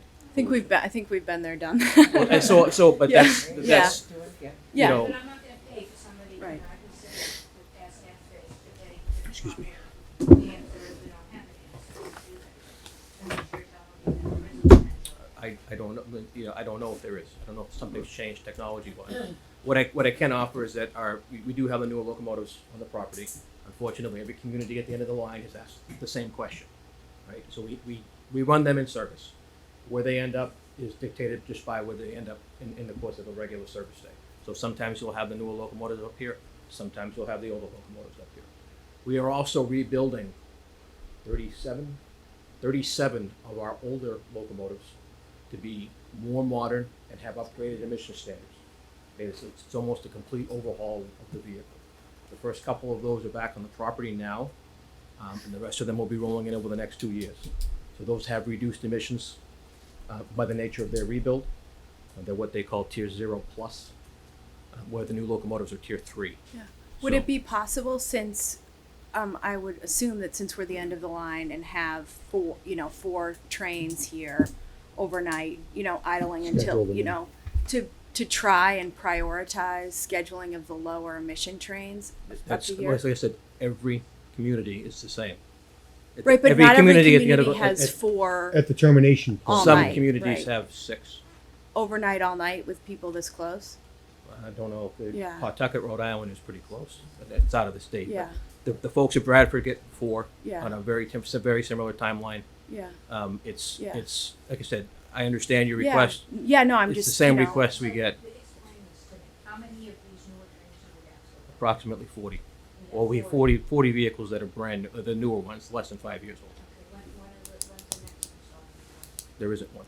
There's no next. So the next installment that I talked about was 37 overhauls, which are there's no new procurement currently coming in. But And how old are the 40 that you have there? Less than 5 years. Yeah. Yeah. And how many in the stations? 1, 2, 3, 4, 5, 6, 7, 8, 9, 10. You have 10 like that, Correct. 3 and 6 trains. Yeah. And a bunch of trains in Boston. Yeah, and then several trains lay over in Boston and Somerville. So for densely populated areas. No, all commuter rail. We have 65 train sets for a scale. We have 65 train sets that we run in service every day. Plus we have an extra set to protect a set that may have a problem every day in Boston on each division, on the north side, for the trains out of North Station on the south side. So we actually have 67 locomotives with coaches set up to run in service every day. Can you tell us how many divided between the north side and the south side? It's 26 north and 41 south. south. This is like Jeopardy. Oh, I know, But, huh? I mean, I could, No. no, they're They're at various scattered across. out-based facilities, some in Boston, some in Reedville, some in Wydett, they're all over the place. I know Selectman Campbell has a question that I want, and then I do want to wrap it up because I'm I gonna know wrap that you have places to be and we have Right. obviously other business tonight. So now let's switch tracks, pun intended, once again. Notwithstanding the noise and the diesel smoke issues, what about the other issues that are down there as far as the historic structures and the crane and access to Evans Field? What would Keolis be willing to commit to our town, who bears the brunt of this, and I'm throwing it in there, of course, to try to help us with some of the local issues we have that are really directly related to the train station? What would you be able to do for us to help us out? So the issues, I'm going to give David a break here because the issues are actually MBTA issues Those and are not Keolis MBTA, issues. yeah. Whereas Keolis may assist, their workforce may assist with some of whatever we decide to end up doing down there. It's MBTA property. They maintain the property for us, but ultimately it's our decision to do what we need to do about the property. So regarding the access to Evans Field, we're certainly welcome to sit down and talk about a plan where you guys want to have access to that field. What kind of access you're looking for. We have it all ready. It's all We done. have it funded, ready to go. It's basically just safe access because we have hundreds of kids and adults that use that field like daily, baseball, soccer, Okay, softball. has it been sent to us in any way? No, It it has in the past. Oh, I'm It sorry. has in the past. So we basically, I mean, it's ready to go. I think we're just trying to kind of fast track the easement if at all possible. So has the easement already been requested? What we've gotten in the past on the easement has been go to this website and follow this process, and that's been the pushback several times. So we're looking to not get sent to the website to go through this arduous Dark process. tunnel. We're looking for No, to and I have get some that. better reaction on it. I do have to add, did you submit it through that at all? It was not submitted through the website. No, it was Not for the newest. other It has in the communication. Oh, the past. newest one, It yeah. has Yeah. in the past, but Yep. but we are now fully funded, ready to go. Yep. Except for the easement.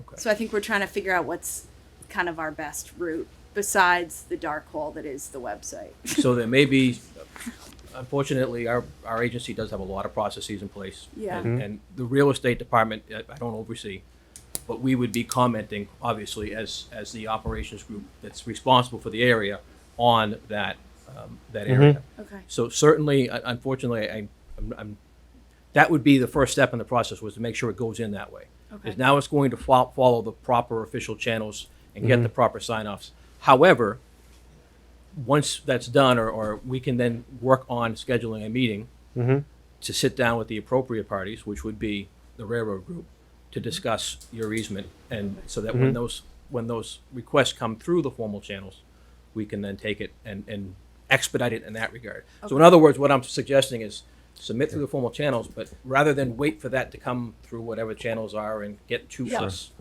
we sit down right away and start going through that. And we're certainly happy to do that. I just need to know who I should ping to say, hey, we've submitted it. Yeah. What can what can we set up? Okay, so I can start by giving you me. Great. And we'll probably wrap in our community relations folks on the MBTA side Sure. as well. Sure. All right, and we'll go from there. Great. Selectwoman George just had a suggestion. So I think we have obviously some work to do on the town end in terms of communication, how we're going to communicate with residents going forward. I think it's super helpful that you've kind of designated someone for us to communicate with. We'll figure out who that will be on our end. Would you guys be willing to come back in a couple months to kind of see how this is all going and just kind of recap, and hopefully at that point, at least, the idling will be within kind of what's on the page, unless an exception, which I think maybe we'll all understand better. I mean, Yeah, absolutely. Yes. When could we expect to see that, just so we can start getting it disseminated to the public, The- that one pager? Well, it'll be this week. Perfect. Thank you. That's great. Thank you very much. I mean, that will help us too with residents, because sometimes, we will get, comments from residents who don't even understand the schedules of the train. So it is helpful for us to say, this is when they will, yes, they are idling now. It is what it is. Like, we all know that. But I think it would be helpful for you to come back late September, early October, if that would if you would be willing to do that. Absolutely, yeah. Senator Tar and Rep. Fronte, does that make sense? Yes. And, Yeah. Yeah. Yeah. what I would also suggest, so that we can make that productive as well, is if there are other questions that can be channeled In advance. through the Yeah. board, so that we can, and then they can come to us, or however it goes. Yeah. Yeah. But we it can just figure seems that to out. me that there's a lot more to discuss. And in order to set the stage for that, if we can have some of those questions in advance, so we can give them to you guys. Yeah, we that can would do make that. it very We can do that productive. as well. Yeah. You know, And if by any chance, I'm sure this would never happen, but any of the three of you leave your posts, that you will connect us with your someone with else. exactly, because unfortunately that's what I remember keeps when we had happening. like 90% hush hut plans, and then we like sent a reply and they're like, oh, they're not with us anymore, which I'm sure you don't ever get bothered by people from the past. Sure. Just before you go, I just want to ask about the grain shed, the other building up at the end. Yep. I mean, I'm born and raised here. My father was a railroad man, Boston and Maine. Boston and Maine got me through college, my brother through college, because he died young. So I'm very invested in the trains. But that's a beautiful historic building. If you want to drive by it on your way out, it is rotting from the inside out. The roof is falling in. It is a mess. We have community preservation funds in this town. We have a lot of things. If you could give it to us, we could restore it. It is a beautiful piece of property that would welcome people to town. That is a beautiful, beautiful building. It could be a tourist building. It could be for all kinds of things. Restrooms, whatever up there. It is something that we need to preserve. And I hope you will sort of think of that in your long-range plans for Rockport. Right. No, and it is. It's a historic structure, and we agree with that, and we do know that it is in a state of starting to be into disrepair. So it's something that I talked with my boss today about, who Senator knows very well, and he did mention that we have to put it on the radar screen at some point in time in the near future. So Okay. So we're Thank happy you. to work with you on it. Absolutely. We'd be more than Absolutely. happy. Yeah, you could be very happy. It's to work actually with them. somewhere that the town does have. And- We have and- funding to do that type of project. the same folks we would want to meet with about the access to Evans Field would be the same folks Yep. that kind of would have the same do that. discussion, so we can hit up both things on the Oh, agenda that item. sounds Yep. great. Great. Great. And I will Wonderful. point out, I know that we're trying not to look backward, and I'm going to be very careful not to do that, so I'll suggest it this way. If you're in need of any conceptualized designs of what the train station should look like, we engaged for years in this community at developing plans that we would be happy to share with you about all kinds of things, including changing the configuration so that we avoid a grade crossing at Pools Lane, having more stacking for the trains, being able to move them, the hush hut, things like that. So there is a large volume of information, if that comes into play, that Yeah. people in the community have spent a lot of time developing in partnership with your predecessors. Yeah. Mm-hmm. Great. Thank you. Thank you. very Thanks much for Thank you coming very in. much for Thank coming you. in. Thank you for Yeah. And listening. thank you, Very everyone, helpful. for Thank coming. you, And Senator can- Tar. before you go, we'll Thank have Margaret, your thank you. all your contact information. Mitch, get it. Yeah. Thank you very So why much. don't we Sheldon. take just a 2-minute break and then reconvene for the rest of the meeting? Good. Alrighty then. All right, we're gonna get started here.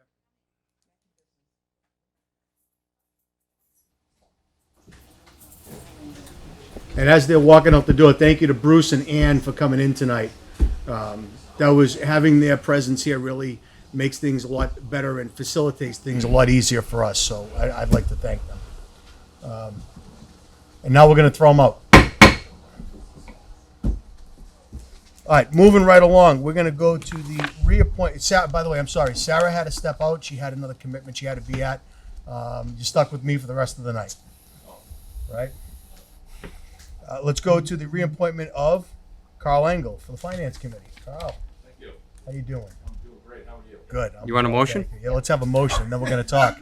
We're gonna motion and then we're gonna talk. I move that the board appoint Carl Engel to the Finance Committee for a term to expire on May 1st, 2022. Seconded. Moved and seconded. Okay, now we can talk. Great. How's that? Great. So what's new? What's been going on? It's been pretty good. It's So how you liking it? It just seemed like I was here 6 months ago. All right. But yeah, a whole new committee. It's going well. Lorraine's doing a good job. I think we got through town meeting well. You did. Haven't had a meeting at month and a half or whatever, but the agenda coming up with the DPW barn and working closely. Facility, yes. That's the first one to say that. Yeah. You think barn, you think Amish. Right, yeah, right. We have that. I know the schools are looking for something. That's another town meeting away, and side plans for the Board of Selectmen has been on our agenda. So at this point, that's pretty much it for now. But you feel like you guys are on a good track. Things are good. The Everything. new members are great. So, Good. you know, I had Yeah. served before, Lorraine had served before, Don Southard had left and he's come back. So there's 3 of us that And have June? been there. June obviously did not leave, right? But the 3 new members are doing great. Paul, Heath, and Tom. It's working out Yeah. very well. Yeah. The only challenge we have, you know, early on we had 6 members, so, you know, we had to cancel some meetings. Yeah. Right. I had to skip a couple of awards nights with my kids. You know, I walked Yeah. off a flight back from Africa and slept through a meeting one night because I was exhausted. And Just to be there. had to have it because Yeah. you know, we had to have a quorum. So we got 2 empty seats. We could fill those up. Yeah. Good. Yeah. But that's good. It was nice that you know, it was unfortunate the way everything happened, but it happened and that's it. But when it got filled in, it was just you hit the ground running. There was no ramp up. Lorraine is doing a great Yeah, job. she is. I got to tell you, she's really doing a great job. I talked to her, Yeah. you know, and she's just it's just great to hear the things that are going on. So Yeah. thank you. My pleasure. Thank I enjoyed it. You know, at first I told Sarah, I'll get you through town meeting and then I'm done. But you'll hang on. Good. I like it. It's a good Thank group. you. You know, it's I think a lot better than when I was in the school. The school community became so mundane. You know, it's the same thing in and out. This year, really on top of everything that's going on with the town. I enjoy it. Good. Thank you. And Well, thank you for doing very it. much. Thank you for stepping up. Yeah. Thanks. All right. Ruthie? Thanks. No, Colin? thanks. No, no. No, Good. no, Thank you, thanks. Carl. All right, good. Thank So you that's for. the interview. I'm done. That's it. Yep. Yep. Next week will be the appointment. You don't have to be here for that, but I think you're safe. You'll be all Good night, right. everybody. Good night, Thank Carl. you. Thank you. Mr. You know how to Chairman, get home, right? The actual appointment is set for this evening because it's a Oh, reappointment. it is. Yes. I'm sorry. So, yep, that's okay. You're with your motion, you're set to reappoint. Okay. Appoint, Colin. Okay, good. So you've heard the motion. Any further discussion? Nope. None. All in favor, say aye. Aye. Opposed, nay. Motion carries 3-0. He's in. And That's Mr. all Chairman, on the Mr. Neal item, I would just ask that you hold the motion until after the interview, please. I just have something to offer for that. Hold Okay. the motion. Yes, please. Okay. Yep, not a problem. There we go. We're good, Carl. Okay, good. You're all set, Carl. So we're gonna go right to Larry though now, right? That's Yes, fine. yep. Well, Larry's hiding in the back. Come on, Come on, up, Larry. Larry. That's it. You're too tall to hide in the back row.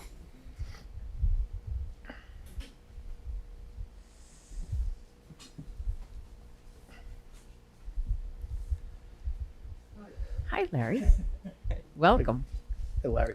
So you want to step into the big seat now? You want to get into the DPW side of things? My friend Bruce thinks it's a really good idea. He left. Oh, right. He ditched you.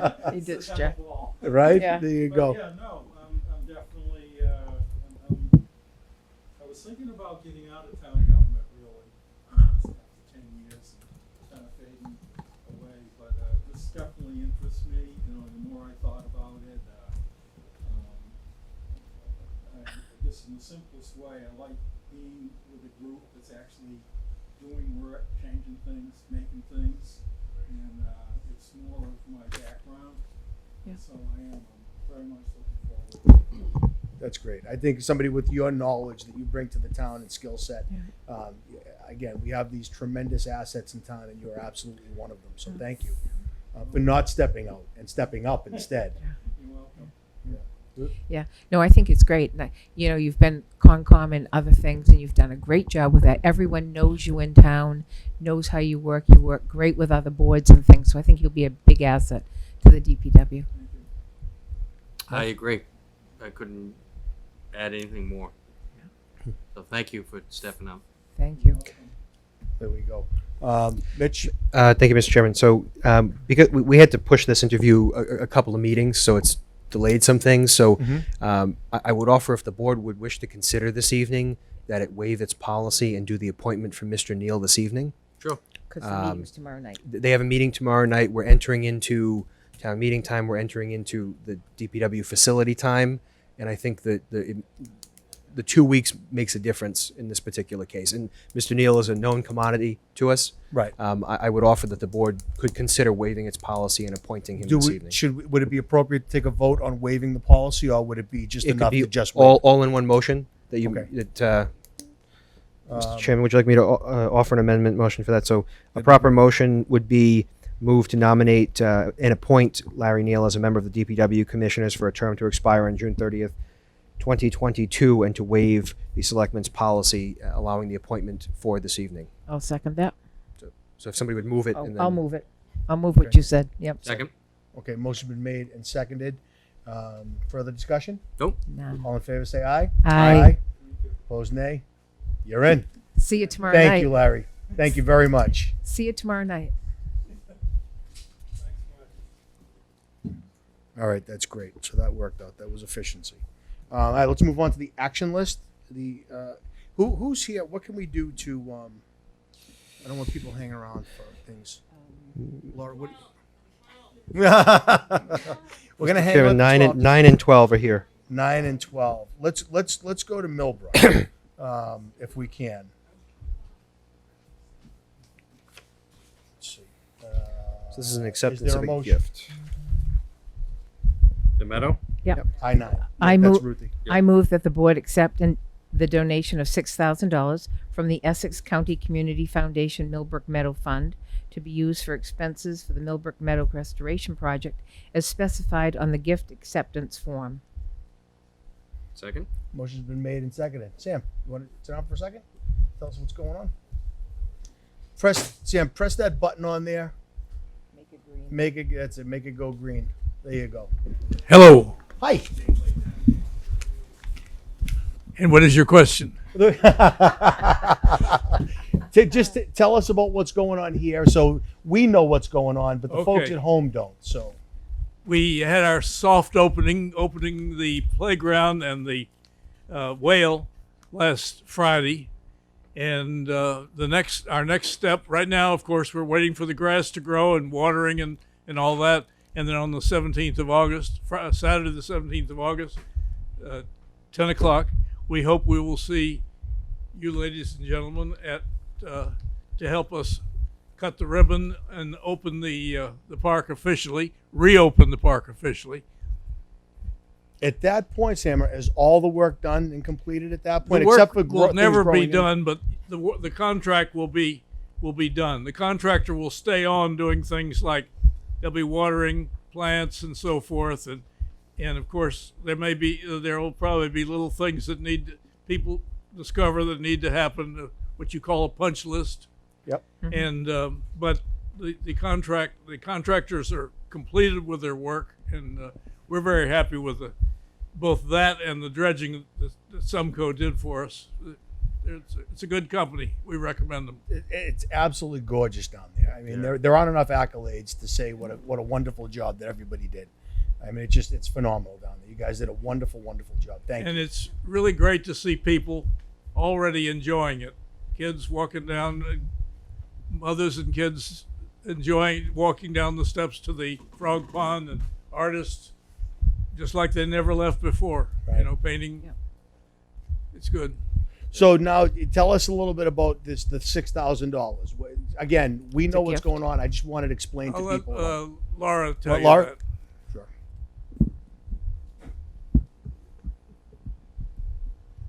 It's just, On the bottom, it should be green. There should be a green ring around it. It's just a question of small change orders that have come in at the end, needing to put up a fence, some time from our contractor that was not our design firm in terms of reviewing plans and things. So it's just hopefully this $6,000 will help us to wrap up loose ends, finish paying the bills. Perfect. Nothing major new, just Business as usual. finishing up. Good. Was that your question? Yeah, just so it's explained so Yep, people understand yep. exactly what's going on Yep. here. That's all. Yeah, that was perfect.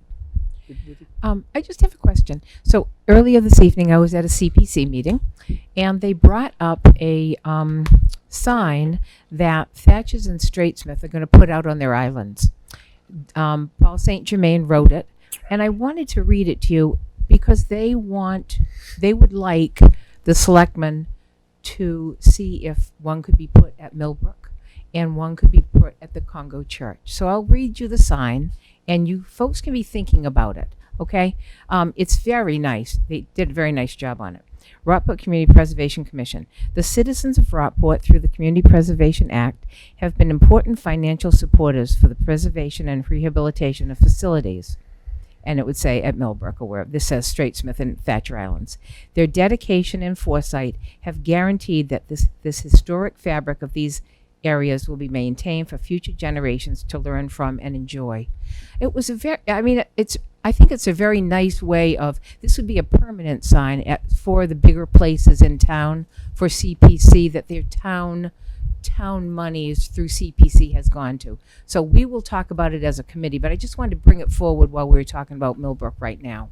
Would you be able to send that to us so that we can actually see the wording? Oh, sure. And it would be helpful to know whether the sign is going to be this big or whether the sign might be this big. Right. It could be any size. The ones out at Thatcher's and Straightsmith were going to be 18 by 24, but they talked about one of the small bronze one to just have it as a plaque. Okay. It doesn't have to be any certain size, but they were just thinking that it was, instead of the big signs that we have around town that we put for 6 months and then remove, for some of these bigger projects, it would be nice to have it historically there for a long time.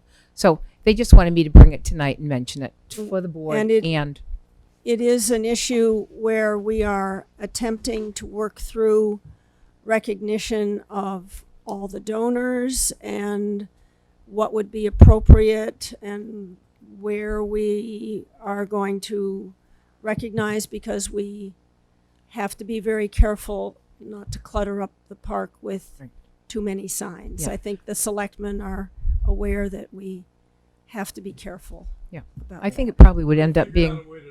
Yeah. We'll figure out a way. Yeah. I Yeah. think we'd probably, vote it as a selectman type thing and see if it could be implemented at the larger facilities. But I just thought I'd read it to you tonight, and Right. because it was just before this meeting that we discussed it.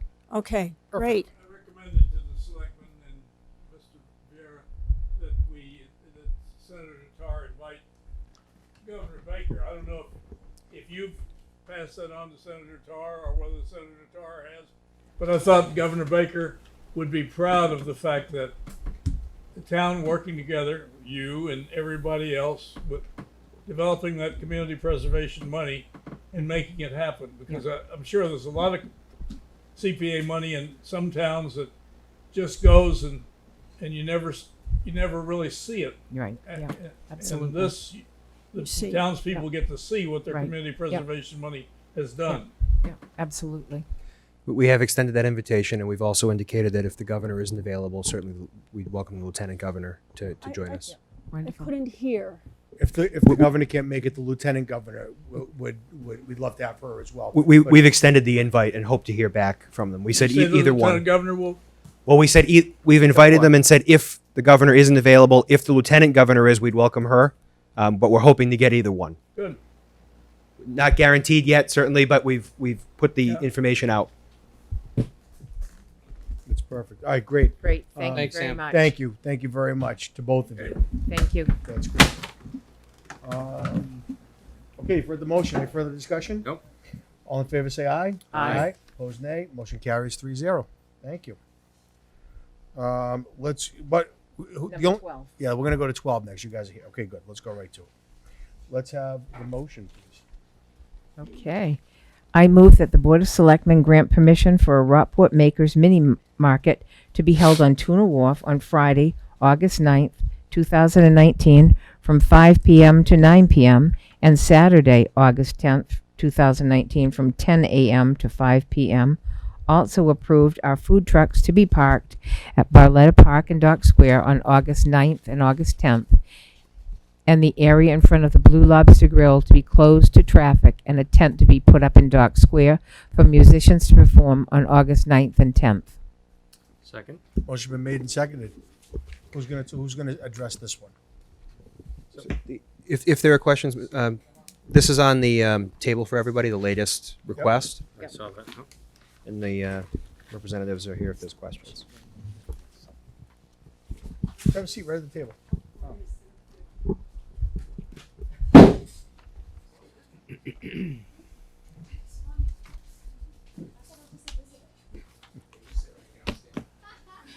Just make sure that those microphones are on. If you don't mind, slide that over, Michelle. And again, Mitch, this was the one where we weren't going to close any streets, correct? Everything was going to Correct. be Based on open. the feedback from the board, we will Right. not be Okay, moving that. great. I think I think it's best to keep the streets open, and people going. The only area that is slated for closure is the small area in front of Blue Lobster Grill, Yep. which is a standard closure, and there's a detail officer that tent routes there. people Yep. around. So that's And a very that, standard so that's request. not a problem then. Police do not have any issue with that request. You talked to Joe. Okay, Yep. good. So that's a good thing. So we know the streets aren't going to be closed. We're good with that. We already talked about that. Again, for not just for our benefit, but for everybody else, like a very brief overview of what's going on, and then we take it from there. Go ahead. Michelle, or anybody, Sue, anybody. I don't care. So a very brief overview is Just pull the mic next to you.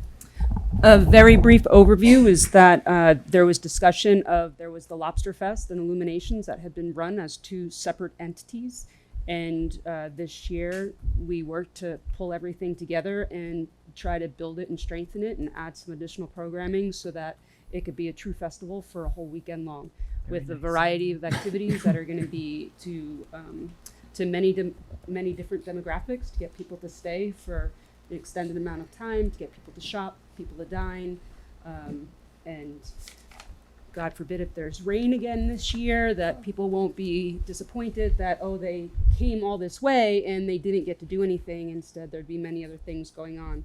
So there's the mini market to draw that attention. There's expanded children's activities happening over in Barletta Park on Saturday afternoon. There's a Cape Ann plein air event that has been added, where there's going to be a nocturnal paint on Friday night, a daytime paint with the lobstermen set up in Tuna Wharf for them to paint on Saturday, a sale and show at the Rockport Art Association and Museum on Sunday afternoon. The lobstermen are involved, in which we're trying to highlight who we are as a community, what the history and culture of the community is. So we've been working with the Lobstermen Association, with the Harbor Master, where we're going to have lobster boats available for people to go and see and talk to the lobstermen, to learn what it's like to be a lobsterman. The lobstermen have also asked to be able to do a banding contest. Really?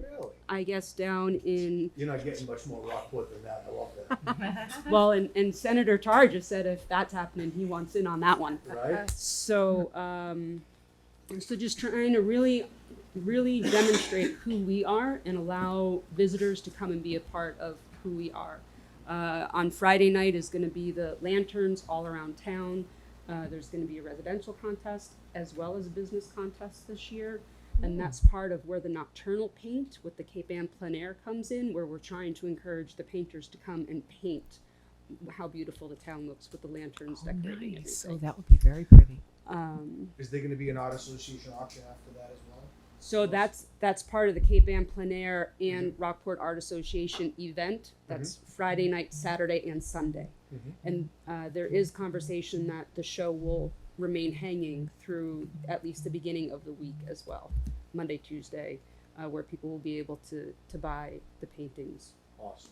So, and one of the things that we have added from the plein air aspect, if you talk to a lot of the artists, they'll say that we need to encourage the next generation of artists. So there is an under 18 bracket for the plein air painters. And then our painters, our galleries, for example, Scott Tubby is going to have something special going on at his gallery. So the goal is not necessarily for ours to be involved, but how do we invite these people to come to town and then get to the stores? Yeah. So if we're inviting all the people who like the makers to come, how do we get them to get to Christina's candle shop? Yeah. How do we get the paint? So I don't want the painters to leave their galleries. I want the people to go to the galleries. Right. Yeah. So I that's- absolutely love townwide events like this. I love them. I think it adds life and vibrancy, and it's beautiful. And I think you guys are doing a fantastic job between this and Christmas and everything else. It's taking on a life of its own, and it's just fantastic. Thank you. It'd be great. Well, thank you. Great. No, nothing. It's going to be great. Thank you, guys. So one additional Thank you. question that we do ask is there are multiple competitions, and we would ask that at some form that we can have you guys involved with them, As whether judges. it's, Sure. Yeah, we'd whether love to. it's Love to. announcing them, choosing them. Yep. Love it. So we'll get Be more happy to. information Yeah. to you and see how we can have you involved. That would be absolutely ideal. I would love that. I'll be back on the 10th. So I'm going to come back early on the 10th because I'll be on vacation for a week. So I'll be back, but I'm going to leave early in the morning and come back early afternoon. So the art show is Sunday, Okay, perfect. so you can be involved in that. Perfect. Love Okay. to do it. And this is my first temp. I mean, I usually go to my cabin in Maine that week, but we're not going. We're going a week later, so we're all excited. We're going to be up on my new front porch watching the fireworks off Granite Street. I can't wait. The whole family's coming. Can't wait. It'll be Well, that perfect. would be wonderful. We've banned any fog this year Yes. as well. No fog. By town ordinance, it's not going to No happen. porch is ready to roll. good. Yeah, that would be Appreciate that. helpful. Not going to happen. So We're gonna have that's a wonderful weekend. That's great. Did Yeah, you? it's nice. Our original intention when we came up with the idea was to make it, we always called it Illumination Weekend, and it was an idea, but we didn't have enough people to make that happen. But now, as you can see with Michelle doing most of the legwork with some of my ideas, most of her ideas, it's starting to grow into like at least 3 days, possibly 4 days. So, you know, took 7 years to get there, but she's really ramped it up this year. And people, when they come and paint the lanterns, have always said, I wish you had more things for kids. My grandkids come. This is the best day. And so I've never been able to do that, but I have a children's author coming this year, and she's planning some more children's activities. So we're all working together. You can see a whole group of people working together. So it's really been fantastic. Something like this, in my opinion, takes two things: vision and drive. And you have the vision of what's going on, and then the drive to get it done, and that absolutely is represented. And she and Michelle also really helped put all these groups together. It's amazing. All these different groups are all working so nicely together and coming up with a fantastic product. Gonna have to get her on a town committee pretty soon, I think, too, right? Just have anybody in it. You guys are doing just fantastic on this stuff. So. Yeah.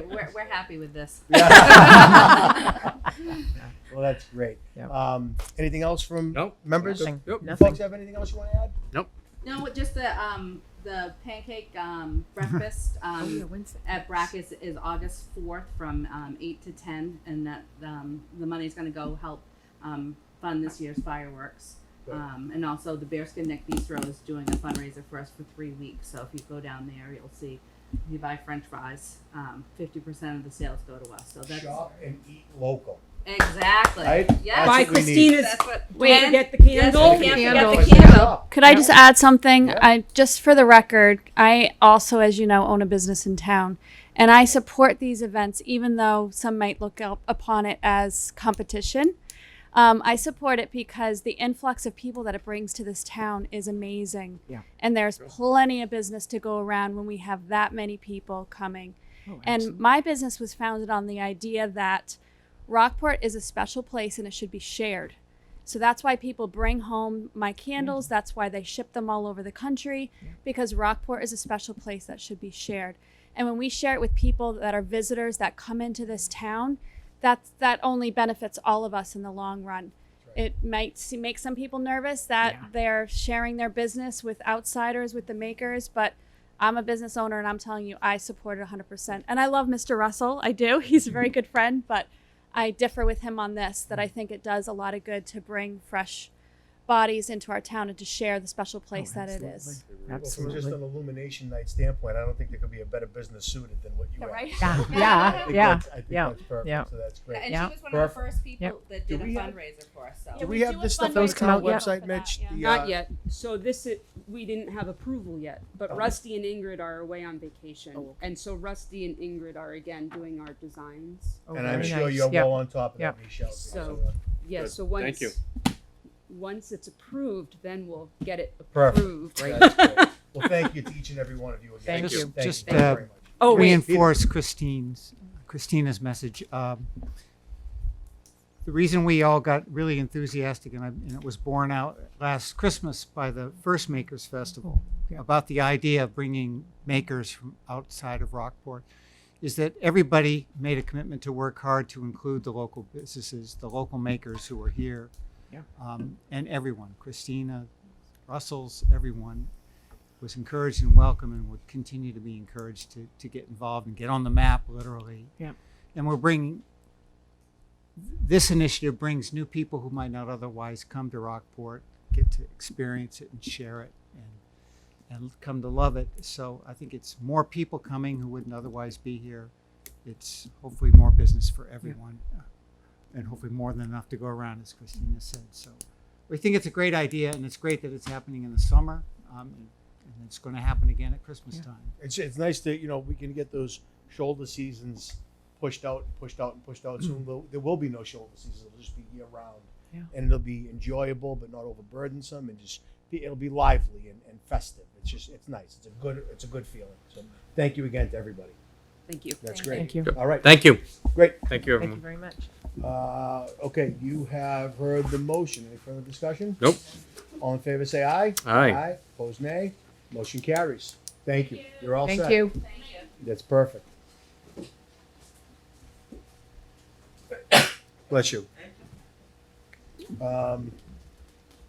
The traffic part of it, that's not being shut down. So should we have amended that motion? No, it doesn't say. Nope, the motion is correct. Close the traffic. It's closing just that small Just- so it's- portion. okay, I The just neck wanted to make itself sure. is fully open with a detail Perfect. officer directing it. Just wanted to make sure, that's all. Absolutely. Okay, great.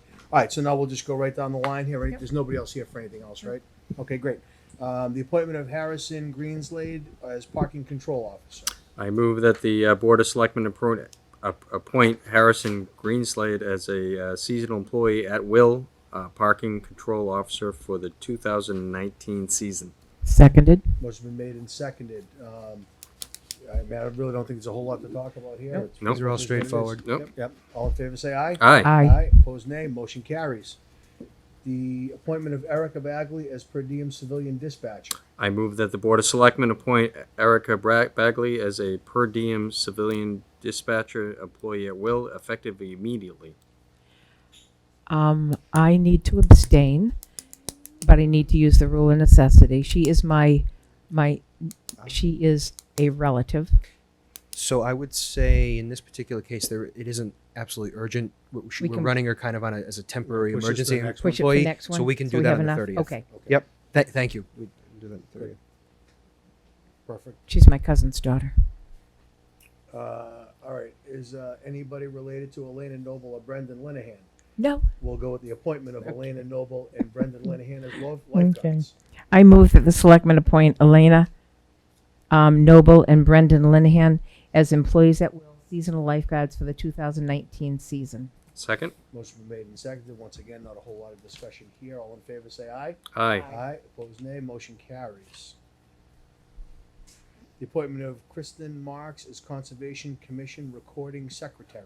I move that the Board appoint Kristen Marks as an employee at will, recording secretary for the Conservation Commission, effective immediately. Seconded. Motion been made and seconded.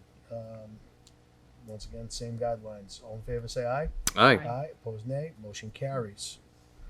And the closing of the Fall Town Meeting warrant. I move that the Board of Selectmen close the September 9th, 2019 Fall Town Meeting warrant. Seconded. Motion been made and seconded. I don't like the talk of fall just yet. I want to enjoy a little summer that we got gypped out of at the beginning, but I guess we'll have to run with it here. All in favor, say aye. Aye. Aye. Aye. Opposed, nay. Motion carries. The town fall meeting dates for the 2021 and 20. This is 20. This is this? Should be 2021 and 2022. And it's 2020 and 2021. I guess I'm a bit confused on here. You see it? See what I mean? Yep. Yep. Hang on one second. Let me just quickly. I move that the board schedule the following 2020 and 2021 town meeting and elections per the Rockport Code of Bylaws. Yep. The annual town meeting Saturday, April 2020. The annual town election Tuesday, May 12th, 2020. The fall town meeting Monday, September 21st, 2020. The annual town meeting Saturday, April 10th, 2021. The annual town election Tuesday, May 18th, 2021. And the fall town meeting Monday, September 13th, 2021. Second. Motion been made and seconded.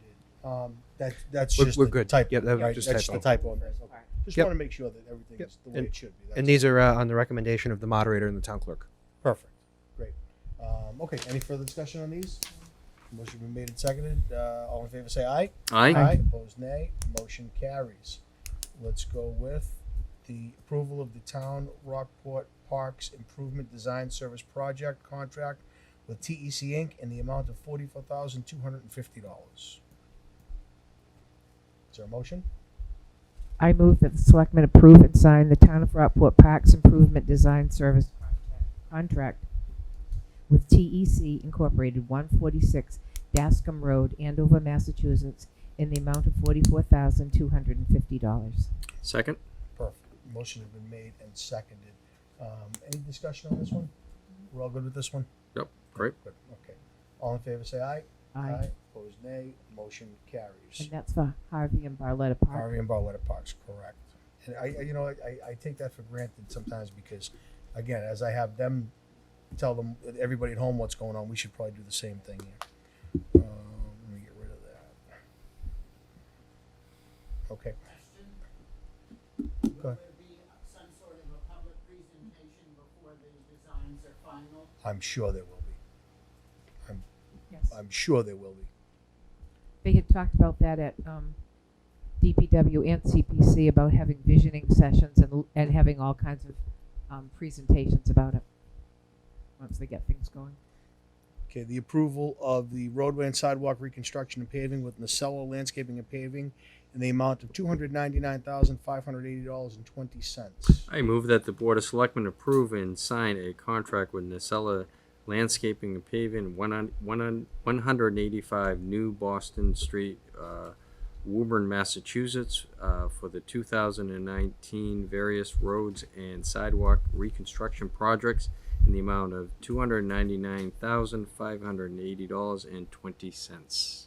Seconded. Motion been made and seconded, and a lot of stuff you can get right from the DPW commissioners if they want exacts on it. We won't get into it now, but you'll be able to get all the information needed to move forward with that. Any further discussion? All in favor say aye. Aye. Aye. Opposed, nay. Motion carries 3-0. The acceptance of a gift from Phil Carter for community development projects. I move that the Board of Selectmen accept the donation of $6,000 from Philip Carter to be used for the community development projects as specified in the gift acceptance form. Seconded. Motion's been made and seconded. A very generous gift and very much appreciated. And it's going to be look like supplies, materials, payment of a summer intern, different expenses related there too. So that was very, very nice. Any further discussion? None. All in favor say aye. Aye. Opposed, nay. Motion carries. The approval of a $4,000 withdrawal from the Conservation Fund. I move that the board approve the Conservation Commission's request to withdraw $4,000 from the Wetlands Protection Bylaw Fund to pay for items anticipated for the FY 2020 and $3,360 from the state's Wetland Protections Act fees fund to pay for the recording secretary in FY 2020. Seconded. Motion's been made and seconded, and that's exactly what it says. There's just some signs and miscellaneous things along with the recording secretary money. It's pretty straightforward. All in favor say aye. Aye. Aye. Opposed, nay. Motion carries. Number 13, the approval of the Long Beach notice of lease. I move that the Board of Selectmen approve and sign a notice of lease for the 3 Long Beach with Thomas Clark, trustee, and Lisa Clark, trustee of the TNL Family Trust of 71 Irving Street in Somerville, Massachusetts. Seconded. Motion's been made and seconded. Just a simple transfer, correct? Nothing out of Correct. the ordinary. Standard fare. Mhm. All in favor, say aye. Aye. Aye. Opposed, nay. Motion carries. Number 14, the 144 Long Beach lease to reflect a change of ownership. I move that the Board of Selectmen approve and sign a lease for 144 Long Beach with Maurice Marcy Beeman. Marcy Beeman at 34 White Oak Road, Wellesley, Massachusetts, to reflect a change of ownership. Seconded. There you go. Motion been made and seconded. Pretty straightforward, just a change of ownership. Right. All in favor, say aye. Aye. Aye. Opposed, nay. Motion carries 3-0. And Mr. Chairman, on this next one, the annual reappointments, one item that the board I know had intended to discuss a couple of times, but it got bumped, and now we're a bit constricted on time and quorum. The discussion in general on how many additional appointed committees elected officials would be on. We are at the point, though, because it's been bumped a few times, that if the Green Community Task Force doesn't have this reappointment that's listed on the motion this evening, they will not be able to maintain a quorum. So I would recommend that the board proceed with that, and that any adjustments to With the whole motion or just the Green Community? with portion? the whole motion, I'm just letting Okay. you know that specifically because we had discussed reviewing that. But at this point, they're going to lose Hold their off. quorum. It should still No. proceed. No, we'll What go I'm with saying it. is, Okay. I would suggest that we would look at it from the policy perspective for the next cycle, so that we would implement that for the So next everything cycle. stays status It should quo for stay as it now. is now, but just as you see it, because we did discuss that fine. previously. Okay, that's fine. Okay, let's go with the first one, the Board of Fire Engineers. I move that the board appoint Chief James Doyle to the Board of Fire Engineers for a term to expire on June 30th, 2020. Second? Motion been made and seconded. Further discussion on this one?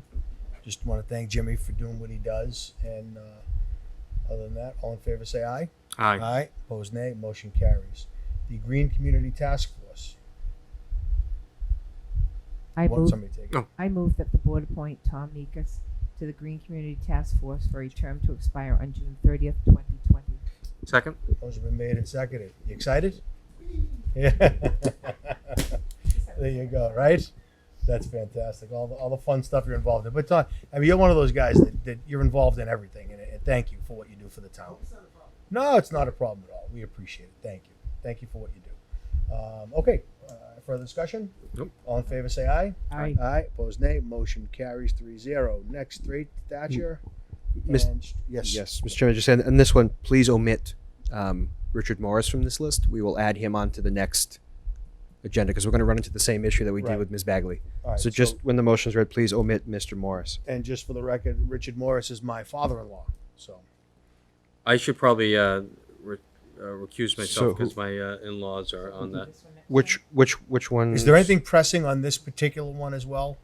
So this one's gotten bumped a couple times. Are they on this list right now, Paul? No, they're not on the list, but they're part Then, of then it. you're okay to If proceed. they're on the list, you're Then okay. you're okay to proceed. I move that the selectmen appoint Sidney Wedmore, Gail Zeman, Lee Marr, Richard, Raymond Moss. Raymond Moss, Skip the Seth seven. Cotter, There you go. Thomas Eldridge, William Cardani. Kadani, Peter Haskell, and Robert Kraus as members of the Thatcher and Straitmouth Island Town Committee for terms to expire on June 30th, 2020.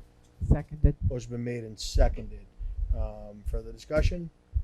All in favor, say aye. Aye. Aye. Opposed, nay. Motion carries. Fantastic. And the Town Art Committee, I think that's going to wrap us, unless we have anything else. I move that the Board of Selectmen appoint Karen Berger, Brian McMullen, Rosemary Filarella, Monica Lawton, and Dorothy Marshall as members of the Town Art Committee for terms to expire on June 30th, 2020. Second. Motion been made and seconded. Further discussion? Monica, you're another one. You're all over the place, and thank you for what you do for the town as well. All in favor, say aye. Aye. Aye. Opposed, nay. Motion carries. Unanticipated business or announcements? Anybody have anything? I had a feeling that was going to be the answer. The chair will entertain a motion to adjourn. So moved. Made and seconded. All in favor, say aye. Aye. Aye. We're wrapped.